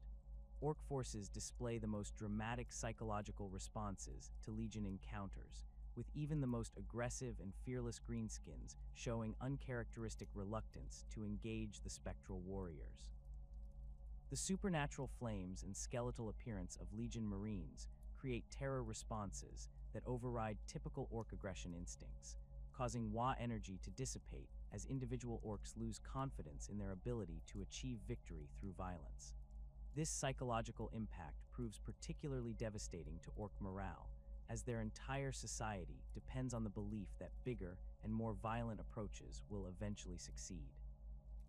The Legion's purified warp essence appears to actively interfere with orc psychic fields that enable their technology to function beyond logical mechanical limitations. Orc vehicles and weapons that depend on collective belief for proper operation malfunction when exposed to Legion supernatural emanations, with shooters jamming and trucks breaking down despite appearing mechanically sound. The interference extends to Orc weirdboys, whose psychic abilities become unpredictable and dangerous when Legion forces operate in their vicinity. The cumulative effect of repeated Legion interventions against various enemy forces has begun to influence strategic planning across multiple hostile factions. Chaos commanders, alien species, and other enemies of the Imperium must account for the possibility of supernatural intervention when developing operational plans, creating uncertainty that benefits Imperial strategic interests even when Legion forces are not actively present. The psychological impact of potential Legion manifestation creates force multiplication effects that extend far beyond the Spectral Warriors' direct combat contributions. The ultimate fate of the Legion of the Damned remains shrouded in mystery that defies even the most exhaustive inquisitorial investigations. Whether these Spectral Warriors can ever find peace or are doomed to an eternity of supernatural warfare represents one of the most profound theological questions facing the Imperium.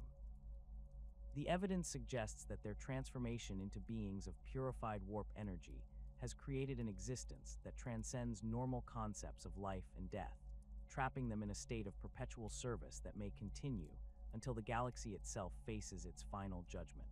The cyclical nature of their manifestations indicates that the Legion exists in a temporal loop that binds them to moments of imperial crisis across space and time. Their appearances during desperate battles suggest that they experience these conflicts simultaneously rather than sequentially, existing in a quantum state where past, present, and future battles occur as a single extended engagement. This temporal displacement may represent either divine blessing that allows them to serve the Emperor across all of history, or a curse that prevents them from achieving the rest that death normally provides to faithful Imperial servants. Inquisitor Lord Marcus Thorne's classified research suggests that the Legion's transformation may be irreversible, with their molecular structure so fundamentally altered by purified warp energy that conventional concepts of mortality no longer apply. The Spectral Warriors show no signs of degradation or diminishment despite centuries of documented appearances, indicating that their supernatural existence operates outside normal temporal constraints. Their skeletal appearance beneath burning armor may represent not decay, but rather the ultimate purification of mortal flesh, leaving only the essential spiritual elements necessary for eternal service. The question of whether the Legion retains individual consciousness or has merged into a collective entity serving the Emperors will directly remains unresolved. Witness accounts describe Spectral Warriors displaying personal recognition and tactical preferences that suggest retained individual identity, yet their perfect coordination without visible communication indicates shared consciousness that transcends normal human limitations. This duality may represent the ultimate evolution of Space Marine Brotherhood, where individual identity enhances rather than conflicts with collective purpose.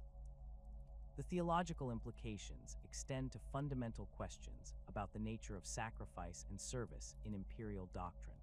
If the Legion represents the reward for ultimate devotion to the Emperor, their eternal warfare might be viewed as the highest honor rather than punishment. The Spectral Warriors continue to serve humanity's cause with capabilities that exceed their original mortal limitations, suggesting that their transformation represents apotheosis rather than damnation. This interpretation aligns with Imperial beliefs regarding the Emperor's protection of the faithful even beyond death. However, alternative theological perspectives suggest that the Legion's eternal service may represent a form of purgatory, where they must atone for some unknown failure or incomplete duty from their mortal existence. Their manifestation only during moments of desperate Imperial need could indicate that they are bound to continue fighting until they have compensated for whatever circumstances led to their original destruction. This interpretation implies that peace will only come when they have fulfilled their spiritual debt to the Emperor and humanity. The symbolic importance of the Legion to Imperial morale cannot be overstated. Their appearances during the darkest moments of Imperial history have created legends that inspire courage throughout the galaxy's Imperial forces. Imperial Guard regiments invoke their name before desperate charges, while Space Marine chapters view potential Legion manifestation as validation of their own dedication to the Emperor's cause. The Spectral Warriors have become living symbols of the Emperor's eternal protection, providing tangible evidence that faith and sacrifice serve purposes beyond mortal understanding.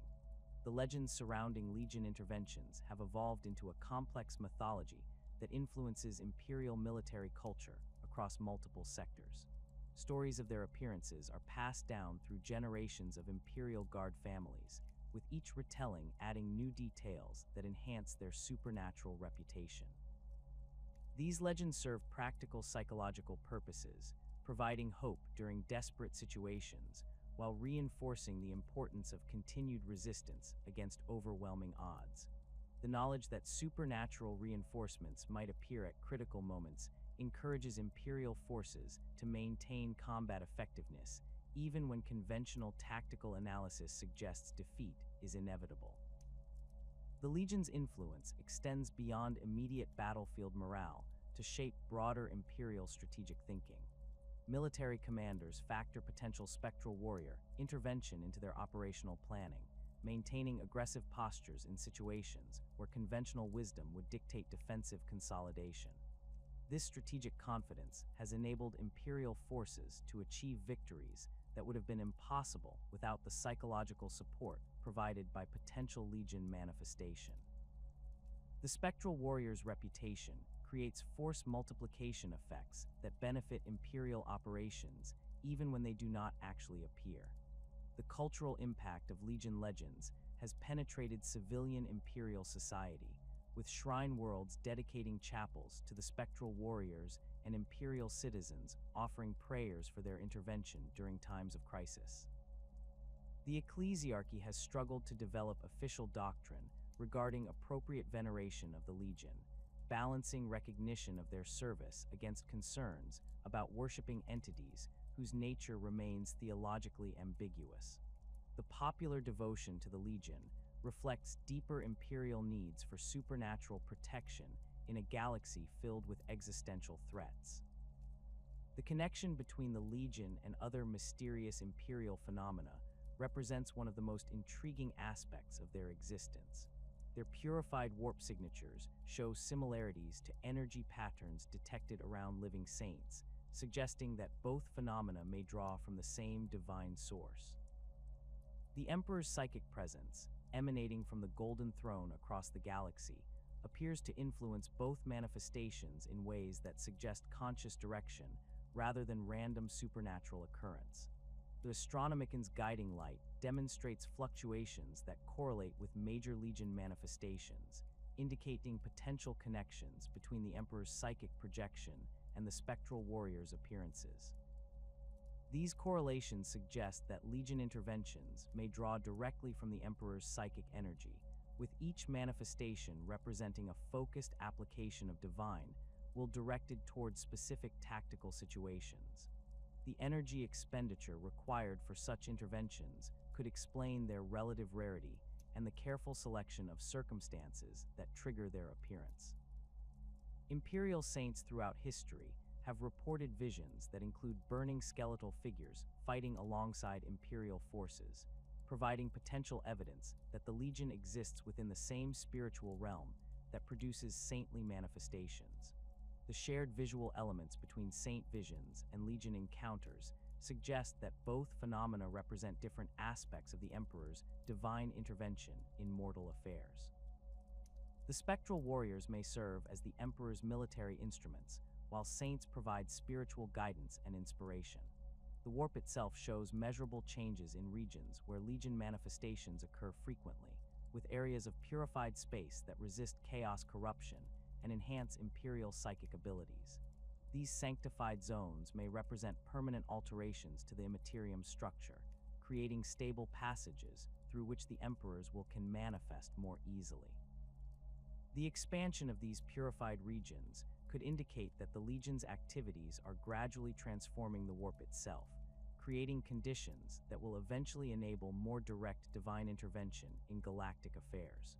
The theological questions raised by the Legion's existence challenge fundamental Imperial assumptions about duty, sacrifice, and service beyond death. Traditional Imperial doctrine holds that faithful service to the Emperor earns spiritual reward in the afterlife, yet the Legion appears to continue their service in a form that transcends normal concepts of death and resurrection. This eternal warfare raises questions about whether their transformation represents ultimate reward or ongoing obligation, that prevents them from achieving the peace typically associated with faithful death. The nature of duty itself becomes problematic when considered in the context of eternal service. Space Marines swear oaths of lifelong dedication to the Emperor, but the Legion's existence suggests that such service may extend indefinitely beyond mortal life.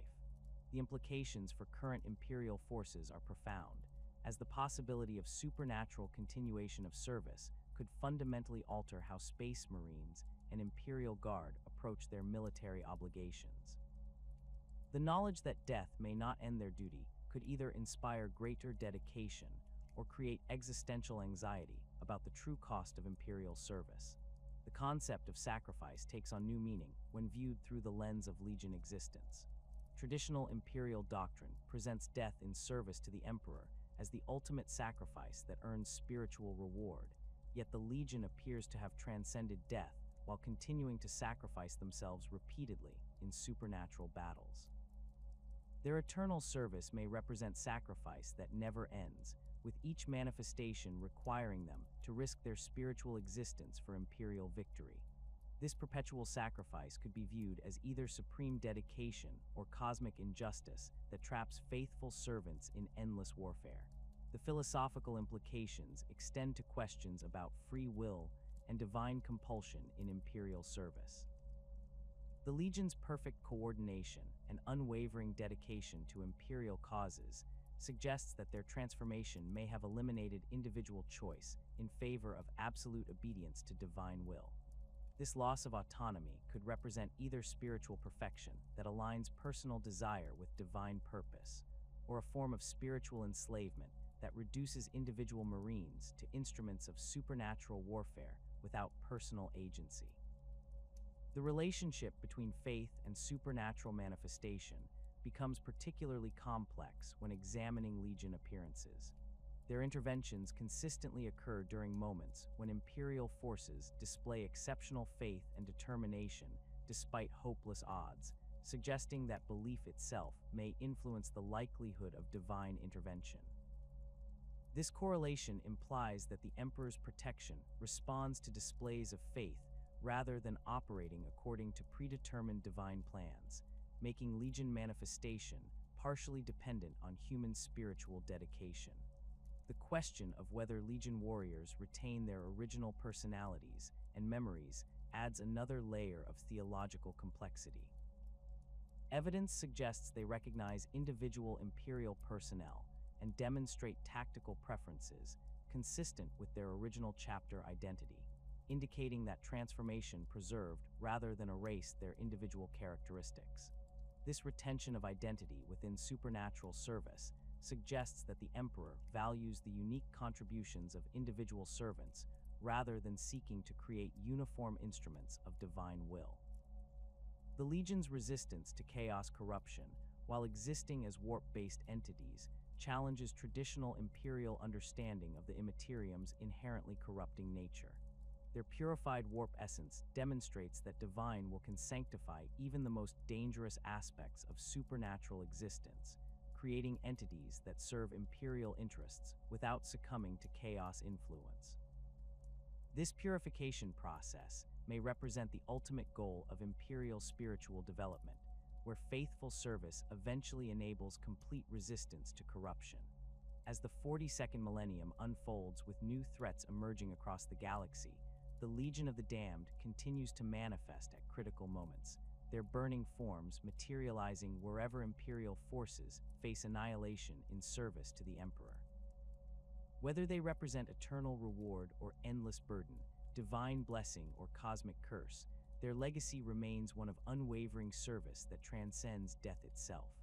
The spectral warriors stand as testament to the ultimate cost and ultimate honor of Imperial service, burning forever in the darkness between life and death, fighting battles that span eternity in defense of humanity's survival. Their story serves as both inspiration and warning to all who serve the Imperium, demonstrating that dedication to the Emperor's cause may demand sacrifices that extend far beyond mortal understanding. In a galaxy where hope often seems lost and darkness threatens to consume all light, the Legion of the Damned burns eternal, their supernatural flames providing proof that some forms of service never end, and that the Emperor's protection extends even into the realm beyond death. They remain forever vigilant, forever fighting, forever damned to serve in the endless war for humanity's soul.